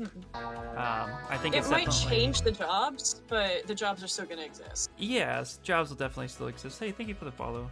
But I mean, I think it's pretty cool. But yeah, I don't see it putting people out of work. I do see it being complemented in very specific things, primarily games. I see it mainly in games and films because you can quickly get some realistic human quickly. But yeah. Make sure you got your blend shapes set before you use blend shapes in Maya. Oh, cool! You can export the blend shapes with the model. Oh, that is cool. And yeah, as far as metahumans, I think it'll change some jobs, but not a lot. Like, what you get out of metahumans is not going to be perfect. They look amazing, but at some point you're going to start recognizing that's a metahuman's character, so people are going to have to alter them a bit. Yeah. Also, if you're trying to do a main character, there's a design. Like, somebody's going to design that main character, and metahumans might not be able to do specifically that character. That's true, yeah. And then there's also something to be said for styles. Like, a company like Blizzard has no use for something like metahumans because everything they do is stylized. Yeah. So yeah, no. I agree with Ryan and Zebra's Cowboy. Yeah, definitely see it more as fillers. Get things in there quickly, you know. Because right now there is definitely a copy and paste feel. If you pay attention to characters in the background, you'll definitely start to get the sense of like, hey, I feel like I've seen that character before. Yeah. You know, for those of Even us with who pay something attention to the background. Yeah, characters. even with something like Cyberpunk, they have so many characters in that game, and they all have their own really deep backstories and everything, but you'll start seeing the same characters. Yep. Now it might help. It might help in the toy world because let's say they use a character like, let's say they use a meta character to quickly build something, and then they end up turning that into a main character. Depending on how the character is built, you know, I would assume it's mainly focused geared toward games. So there's a lot of gaps, you know, within the character design. Maybe the way they move their mouth, the way the teeth might flow, hair cards, etc. You know, but it might be able to provide something to send to Hasbro and say, hey, you know, we have this character in this game and we want to make a toy. Here's a thing. Maybe because it was digitally created quickly, that the base could actually be repurposed a lot faster, and not having to fix it. Because there are times where, you know, as a toy artist, you'll get sent something that's just like out of the game straight, and then you got to fix it, and it's not always the best. So you have to kind of learn how to cap off certain things, unweld other things, and get it working for the project. So maybe if it's composed correctly out the gate, that actually might help down the line, instead of depending on somebody's decision in the retoppling phase to make it what it is. So I mean, it depending on how they build it, it could be beneficial. It could be more helpful. Then again, maybe not.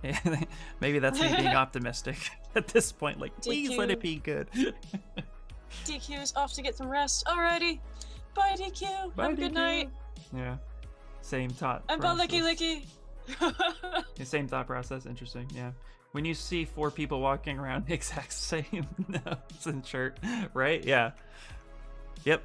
As again, Citizen Max says, I think there will be a distinct lack of uniqueness, which people are able to provide.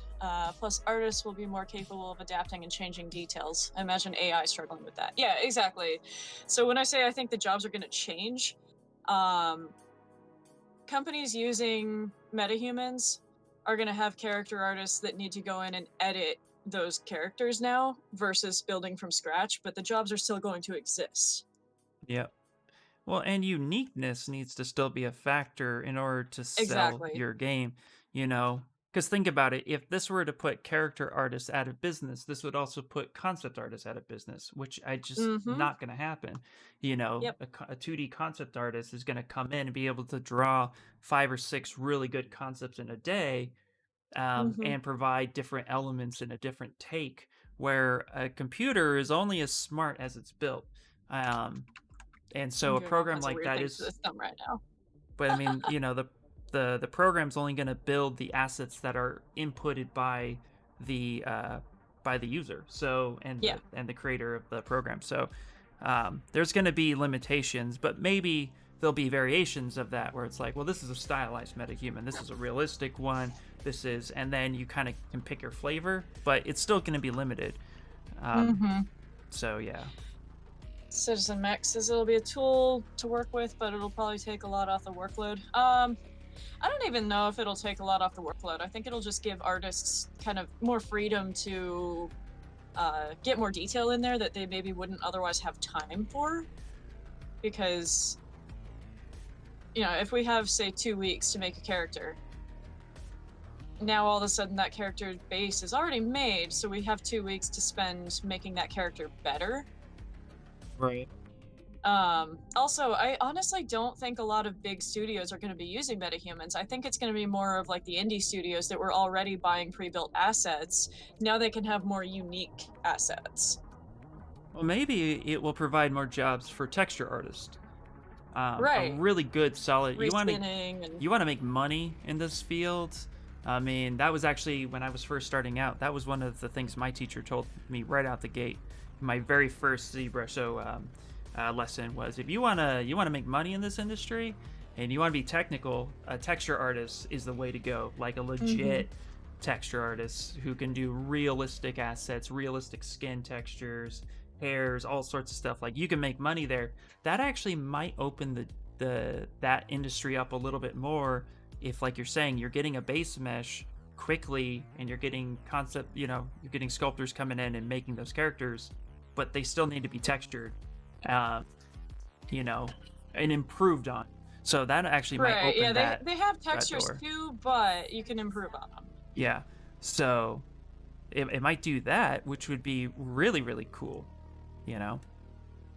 So Worry about time pressure and wanting more result in less time. I mean, part of the thing is too, a lot of studios, like especially AAA studios, don't use Unreal.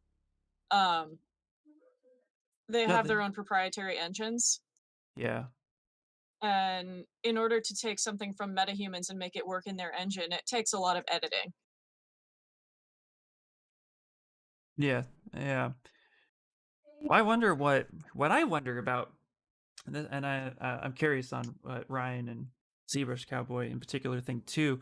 The new Unreal Engine 5, with the amount of polygons it's able to actually crunch, if those numbers are legit as displayed by Sony, I know it's not really going to change character life so much as far as retopology, but do you think it would actually loosen the restriction of retopology to make our jobs easier, to allow programs like MetaHuman to get more complex out the gate? Because again, you're starting with a base mesh that you can then texture a bunch, and if let's say you're capped to like 100,000 polys for that hero character, now it's like, well, the machine can handle 2 million, so maybe you can crunch out something faster. Yeah, like you said, that's workable. But yeah, it'd be curious, because again, you still need deformation lines for animation. You still need the supporting deformation lines to make the character move flawlessly. But to be able to pack in more detail in certain areas might be usable. But I have a hard time believing that Unreal Engine 5 is actually as good as displayed. I feel like some numbers were definitely fluffed a little bit. Yeah. Out of curiosity, Ryan says no. See, Cowboy says, I guess it will make our jobs easier and maybe a little bit more polys, but consider they're using a murder machine. Consider they release new crackers like that. Oh, yeah, okay, I agree. Hawkmonk, isn't the Unreal stuff just a built-in remesher? Wait, isn't the Unreal stuff just a built-in remesher? I don't know. One of the things they were showcasing with the new Unreal that I know of was they were really showcasing environment and lighting, and they were happy to announce that the environment was not downscaled in any way whatsoever. It was straight out of the modeling software into Unreal Engine 5, and I think that's really where it's going to shine. Not so much for characters. I think it's going to really shine with, like, hey, I made this thing in ZBrush, it's 13 million. Don't worry about it. Throw it in Unreal Engine 5. It should be fine. It's just environment, because of the way it populates its geometry as it's loading and rendering. I think that's where we'll kind of see it shine a little bit more. But I don't know. I get excited, but then I also get nervous with some of these companies that are a little too eager to showcase the newest feature.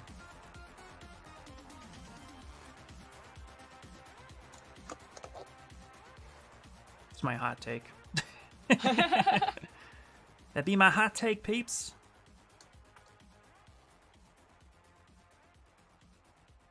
Okay. Yeah, my personal thoughts on metahumans is that they're really cool. They're going to be really beneficial for especially smaller studios who maybe can't afford a character artist.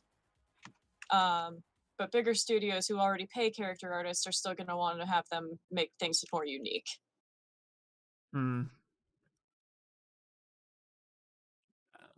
Well, I think that actually ties into what Ryan is saying here. So I'm just going to read what Ryan says because actually I think with that sentence, this part makes sense because what you're talking about, Ryan says, is workflows getting lazy, and I completely agree with that sentence, 100%. Like, you know, but the process as far as retopo and getting assets prepared will probably not change.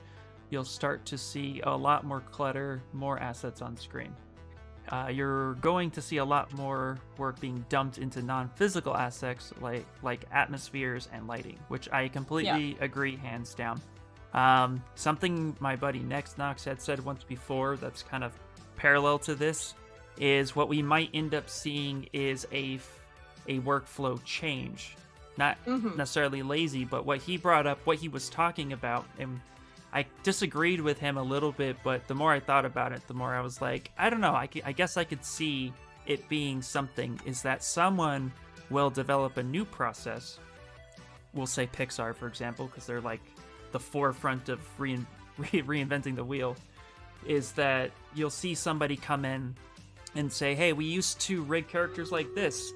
We have a new rig system that's going to support and get things more streamlined to the end game as fast as possible. So, you know, piping everything down, keeping it as clean and as high res and as detailed as possible, and then we put it through this process that then, you know, kind of complements what the new hardware can handle. Something like that might have to be developed and created, but as it stands right now, I completely agree with Ryan. I think it would just bring about laziness in the industry, and then we'd actually see a downfall in good product. Alex, thank you for the raid. Woohoo, hello, Alex. How are you? How's your helmet going? I haven't looked at your channel in a little bit. Yeah, we'll get used to it and adapt, ZBrush Cowboy says. Yep, as everything, right?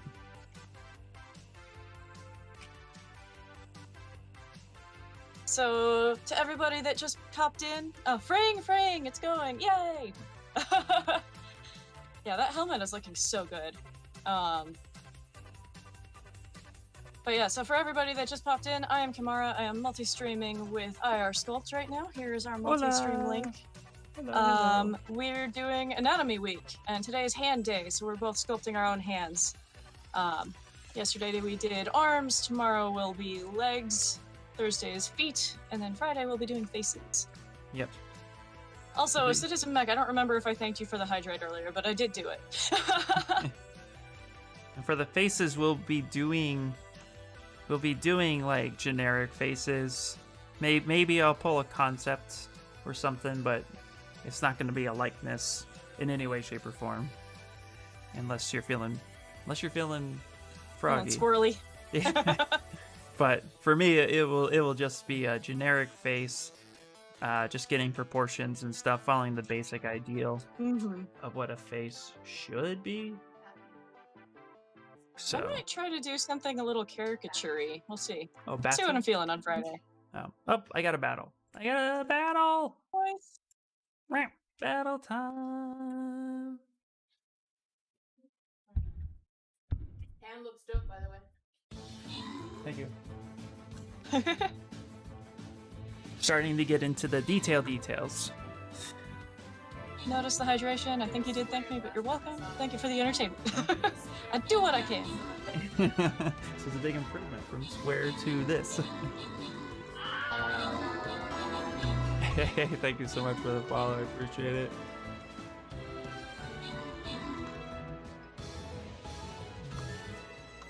You want me to add hives?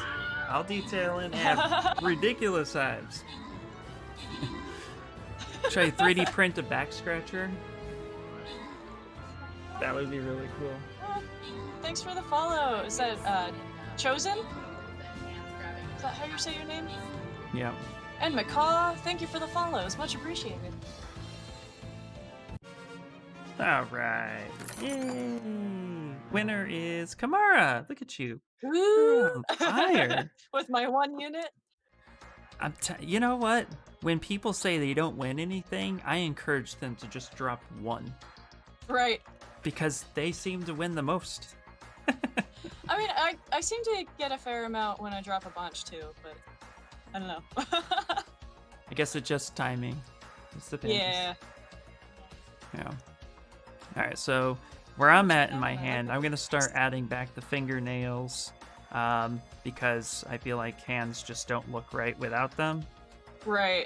And yeah, I was actually just starting to say I'm carving out holes to put fingernails into. Nice. So, I've been kind of bouncing around on the details. I've been like adding wrinkles for the knuckles and the lines on the palm and things like that, but need some fingernails. Yep. Well, I noticed I put the fingernails in the beginning as placeholders so that I kind of had an idea of where or how big the phalanges should be. But then I ended up smoothing them all out once I started adding the bones, since I'm going a little bit more realistic. And when I do the bones, I just use the standard brush, and then I just start drawing, and then I hold shift, and then I just snap a straight line. Kind of like how I did with my little dragon to get like a spine.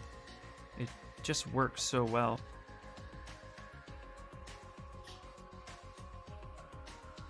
Especially since bones are typically... well, you know, they're straight to the joint, typically. How nasty would our hands be with no fingernails and just skin nubs? I mean, have you ever seen anybody that damaged their finger, like they drop something on their finger or something and they lose a nail for a little while?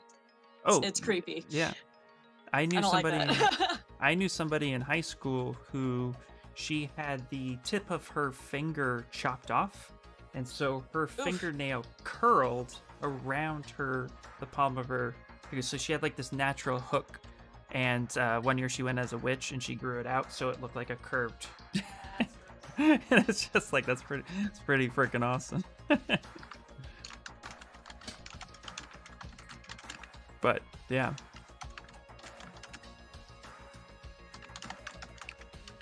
So right. I need to show off for a second. This is completely unrelated to Anatomy Week, but I've been doing Tiki Friday. On Fridays. Show the tiki. And so a friend of mine, actually the one who makes this music, got it printed, and he's in the process of painting it right now. It's about 7 inches tall. Oh, cool. So, yeah, full-size tiki. We're gonna make a couple of them, make them food safe and all that. I'm excited. That's cool. Yeah, that's really, really cool. Pop that over real fast. Yeah, it turned out so well. I did make an edit on the sculpt because this ring right here, the top ring right before it gets to that top part, is just wide enough that it had supports going the entire way up the model. So, shrank that down just a little bit, so he's going to try printing another one, I think. But yeah. Ryan says... We're both learning. Yep. Ryan just said, and the conversation loops back to people being comfortable with their differences. Yep. Exactly. Yeah, Citizen Mech says I almost had the tip of my finger cut off, but it hung in there, got stitched, but there's a scar under the nail. So I'm glad it hung in there. Yeah. Yeah.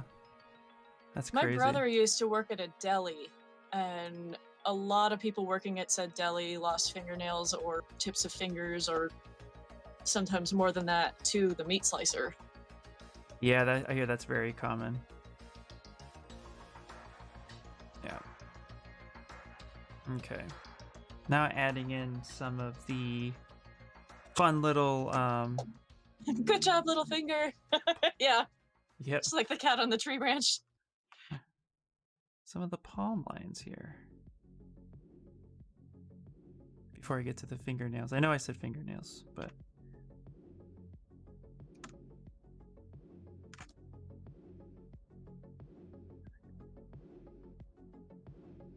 But yeah, he was just sending me pictures, and now he's off to the hardware store to get more paint.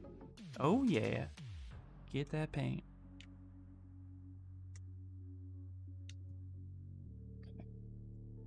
All right. I think this week's Tiki might end up being ghost themed, as in the band.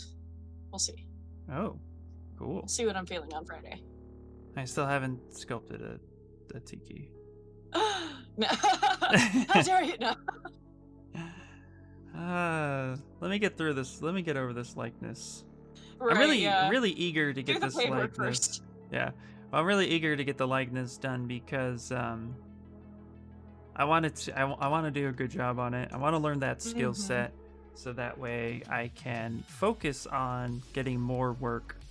Because there are a lot of people that do want likenesses done, especially in the toy industry. Actually, I sculpted Indiana Jones a while back because I started thinking maybe I should do like 3D caricatures, and then I was like, I don't know about caricatures, but likenesses. And then got busy with other things and haven't gotten back to that. But I think that's why I want to try doing a caricatured face on Friday. Maybe we'll see. We'll see. Brian, I don't know what the palm telling is. The story of the palm. Gonna have to come up with something. Go.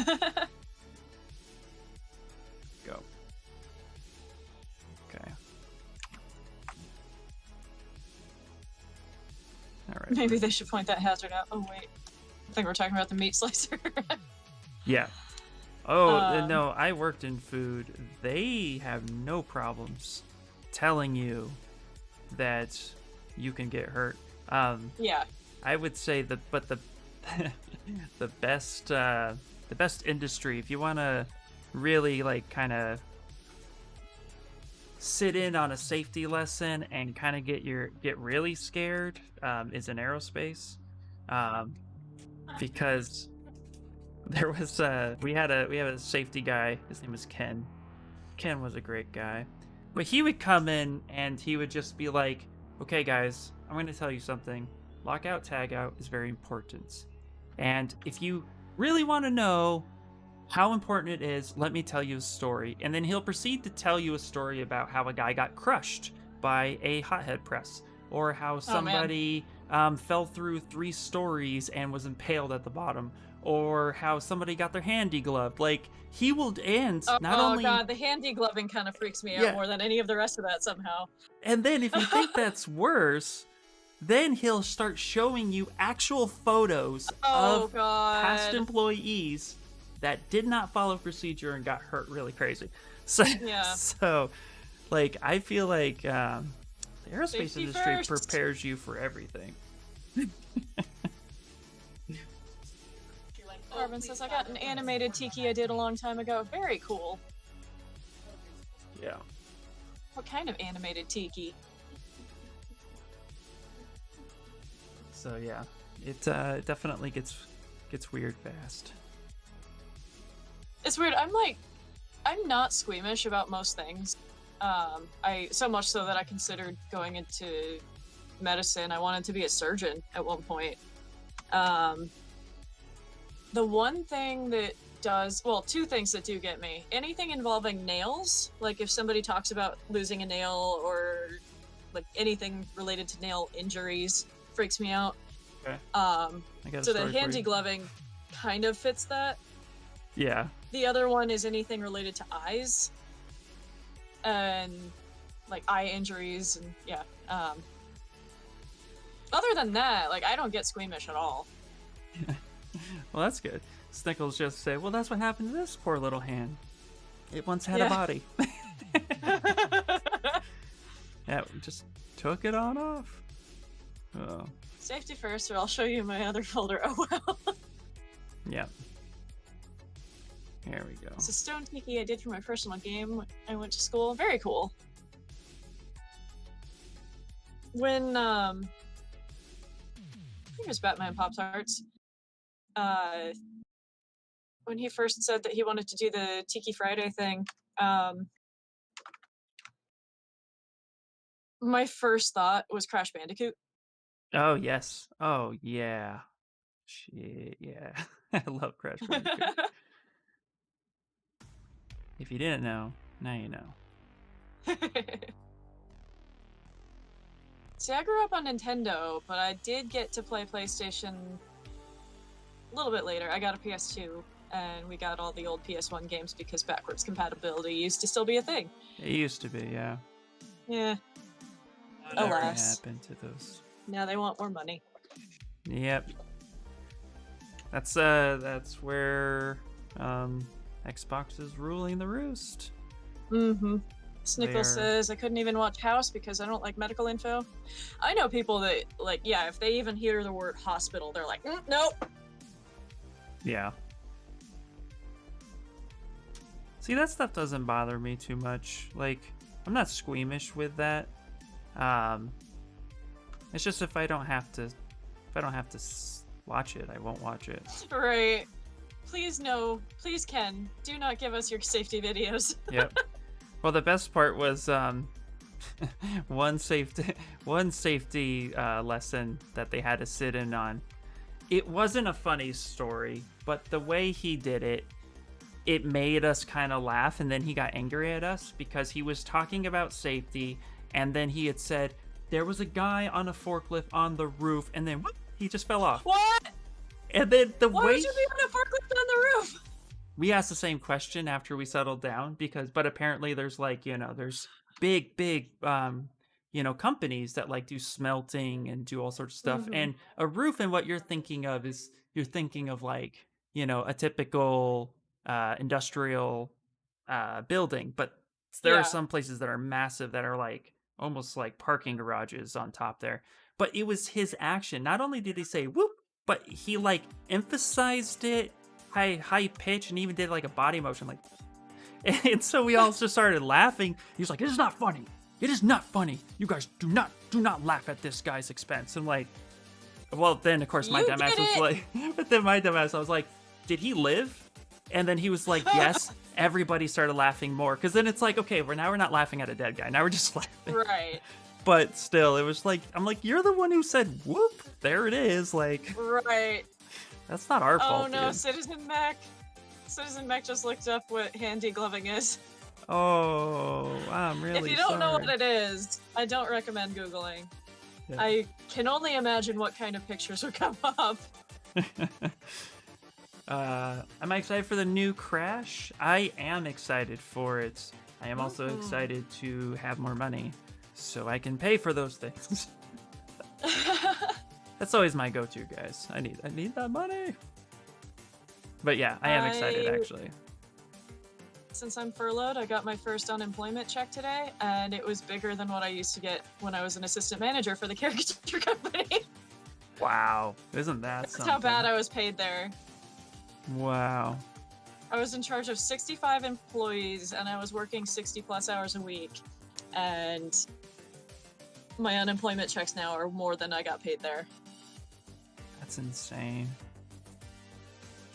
That's insane. Well, one day we'll all get paid what we're worth. I'm sure of it. Right. It's not a small company either. They have locations at Disney, SeaWorld, Universal. Every Six Flags that has any form of art, it is that company. They have a contract with Six Flags that nobody else is allowed to do it. Interesting.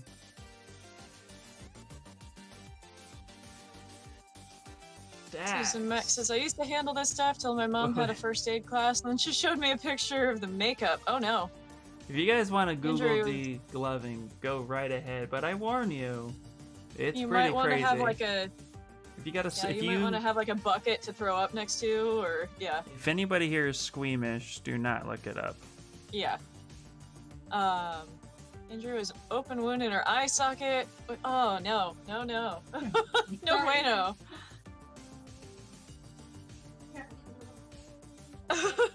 I'm not gonna read the rest of that because just in case somebody doesn't want to hear it. That's the stacks came in. What should we Google? What should we Google? Hey, yeah. Ouch. Yeah. Did you look it up, Slow Beat? I mean, as like, every year I was a machinist or did programming for a company for machining, we always every year went through a safety course, and we always had to watch a video. Now some of them are ridiculously over the top, you know, like somebody needs to not edit it in a hilarious way. But then there are some really serious ones. You can always tell when it's like, you know, when it's fake versus legit.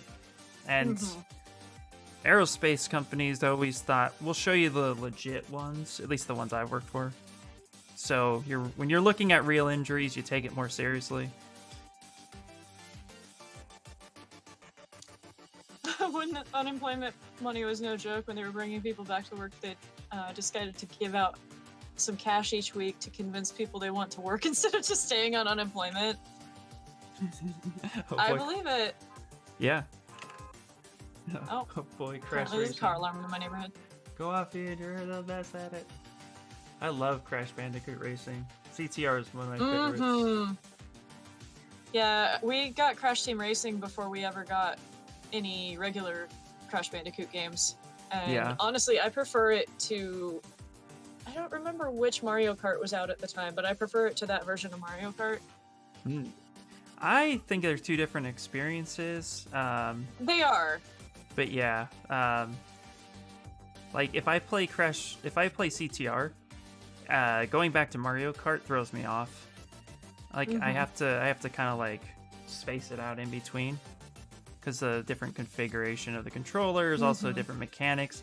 Like in Mario Kart, I'm trying to purposely boost myself around the corner instead of having to power slide and build it up.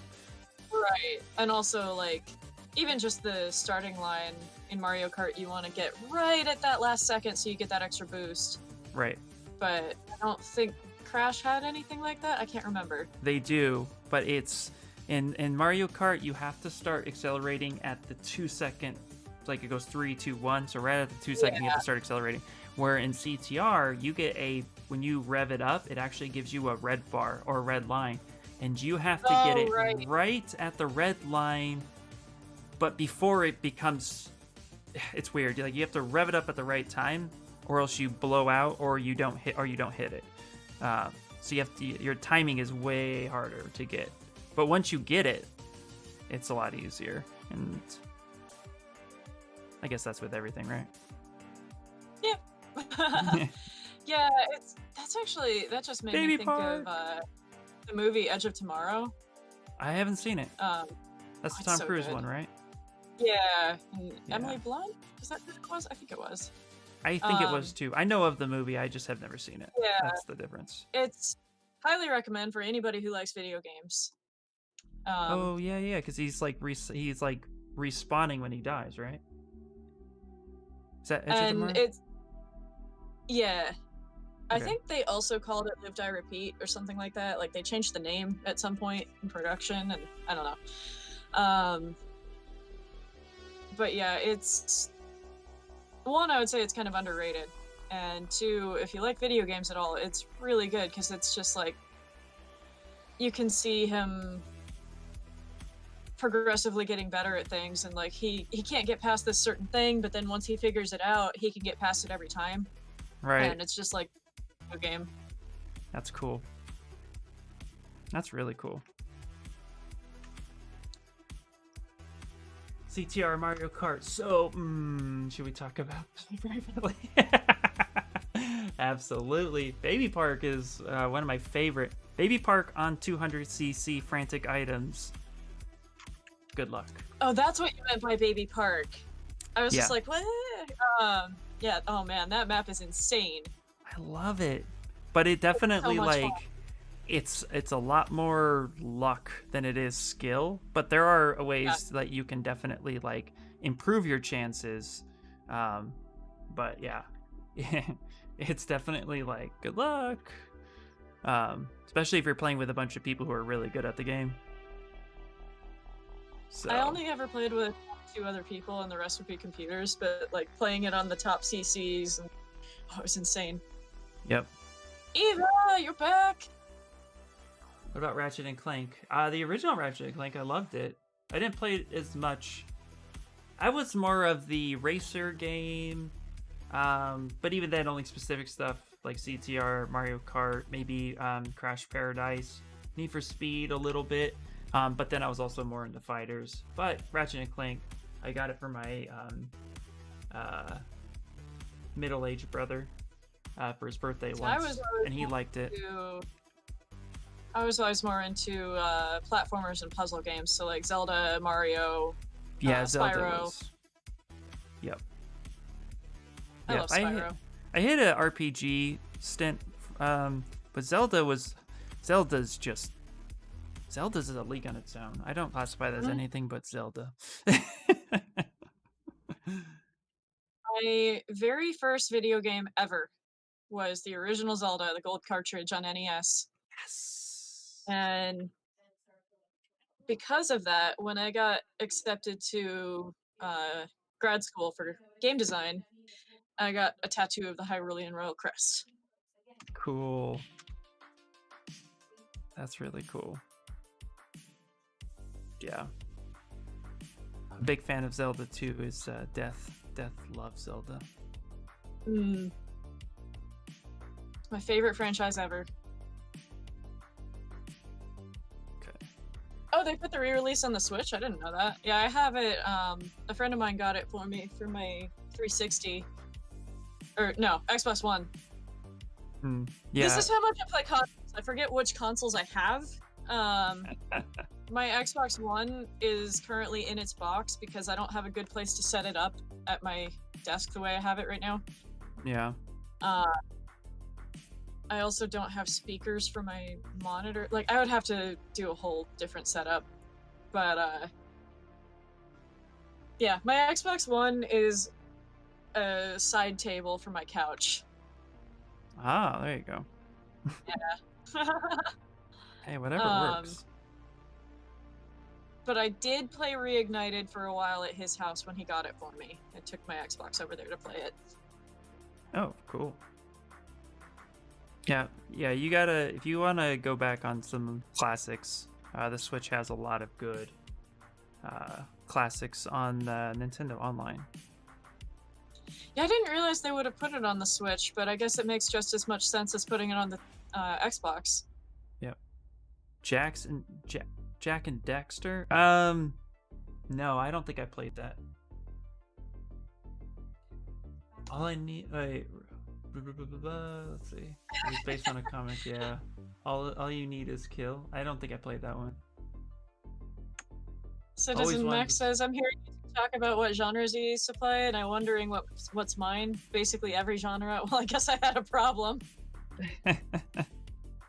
I mean, I played everything. It's just that, like, Mario and Zelda and Spyro were kind of my go-tos. Yeah, it's what you gravitated towards. Because I played everything like, too, and I had, like, almost every console at one point in my hands, from, you know, Nintendo's whole lineup to Sega's whole lineup with Dreamcast included, to some of the odd systems. Even knew somebody who had a CD adapter for the Super Nintendo. Because that was a thing that, you know, was in production at one point. So it's like, you know, but I always gravitated towards a certain genre of, like, fighters until Final Fantasy X came out. Although Final Fantasy 2, aka 4 in the US, was one of my favorites. That somehow just reminded me of, we were talking about Netflix discs earlier. Did you ever have a Wii, and did you ever try watching Netflix on a Wii? I did have a Wii. And yes, I have watched Netflix on a Wii. And also, I really love this song that came on right now. I think me and Spicer like this song a lot. For anyone that doesn't know what it was like to watch Netflix on a Wii, you actually had to get a Wii-specific download disc from Netflix. Yep. So you had to get them to send you a disc so that you could install their app on your Wii, and then you could watch Netflix discs on your Wii. Or that might have been after they started streaming. I don't remember. I just know you had to get a Wii disc. Yeah. Okay, so real quick, going back, Ryan, to your original statement, the most of what I'm carving into this guy's hand is actually my own hand markings. So if you're a palm reader and if you see I'm gonna die, don't tell me, okay? Yeah, I do the same thing, so same. I don't want to if know. I'm gonna... That'd be cool. No, let's keep it a mystery. That's true. I don't know if I want to know, because if I know, then I might spend money before I have it. Yeah. Also, too, I never really believed in palm reading for the future fortune telling, but I have believed in palm reading as in like it does tell a story. You know, people who work with their hands a lot, you can definitely get a lot of information out of it. So, I personally, I also don't believe in palm reading for telling future type stuff, but I like tarot cards, not for telling the future, but more for like kind of unlocking your subconscious. Oh, because cool. if you ask the cards a question and then you draw the cards, your own interpretation of it is like, okay, well, I think it's telling me this. Well, that's probably what you were already thinking. You just weren't consciously aware of it. Oh, okay. See, that's how I see dreams. I had this crazy dream the other day that kind of like put me in a perspective of how I was feeling going through some of my childhood stuff. And when I woke up, I was like, oh, actually, I think this actually is kind of how I'm feeling about it, since I've been thinking a lot about it. I feel like that kind of can be helpful. I've never played with tarot cards, though. I have a really cool deck that somebody gave me that they're actually Leonardo da Vinci inspired, which I thought was really fitting, because I like the scientific, psychological side of it more than the like witchy magic. Yeah. I like the witchy aesthetic. Oh yeah, for sure. They have style in class. I mean, tennis on the Switch. Yes, Nichols. It is me. I'm Oh. even wearing a shirt with a sigil on it right now, but yeah, it's the science for me. Nice. Killer Instinct, Ryan asked, and yes, Killer Instinct is awesome. Old school Killer Instinct. Going back in time, Super Nintendo. Susan Mech says, I can't think what my go-tos were. Well, at the moment, it's Dark Souls, since it's unlocked my inner masochist. Since it's taught me discipline and perseverance, and no matter how many times you fall down, ask yourself, what will break first? You or the barriers in your way. There you go. Right.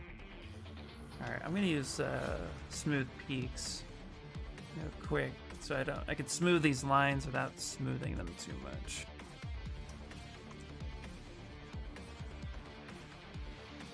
There you go. I've actually been running that needing to keep doing a thing over and over and over until I get it right with Beat Saber a lot lately, because I've gotten to some of the harder songs, and it's like I'll keep failing at the same point over and over and over, and it's far enough into the song that I'm getting tired by then. Right. And it's really cool because I can actually see myself improving, and when I improve, it's like, it's not just getting better at the game, I'm also improving physically. Right. Isn't that cool?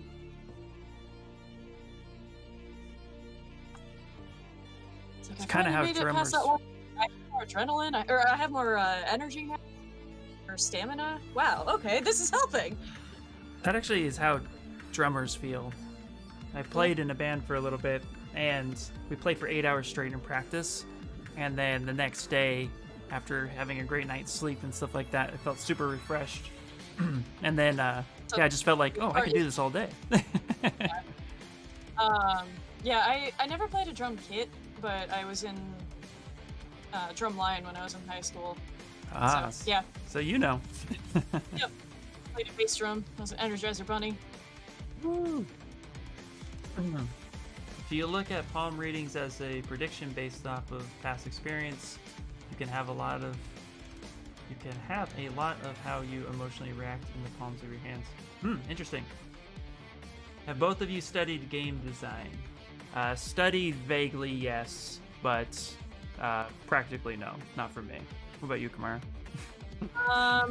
Game design, not specifically, but modeling for games, yes. Yeah. Modeling and texture painting and all the stuff that goes into building a model for a game.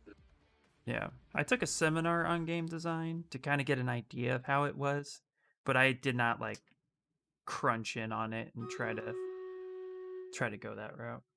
And that was enough to tell me that that's not what I wanted to do.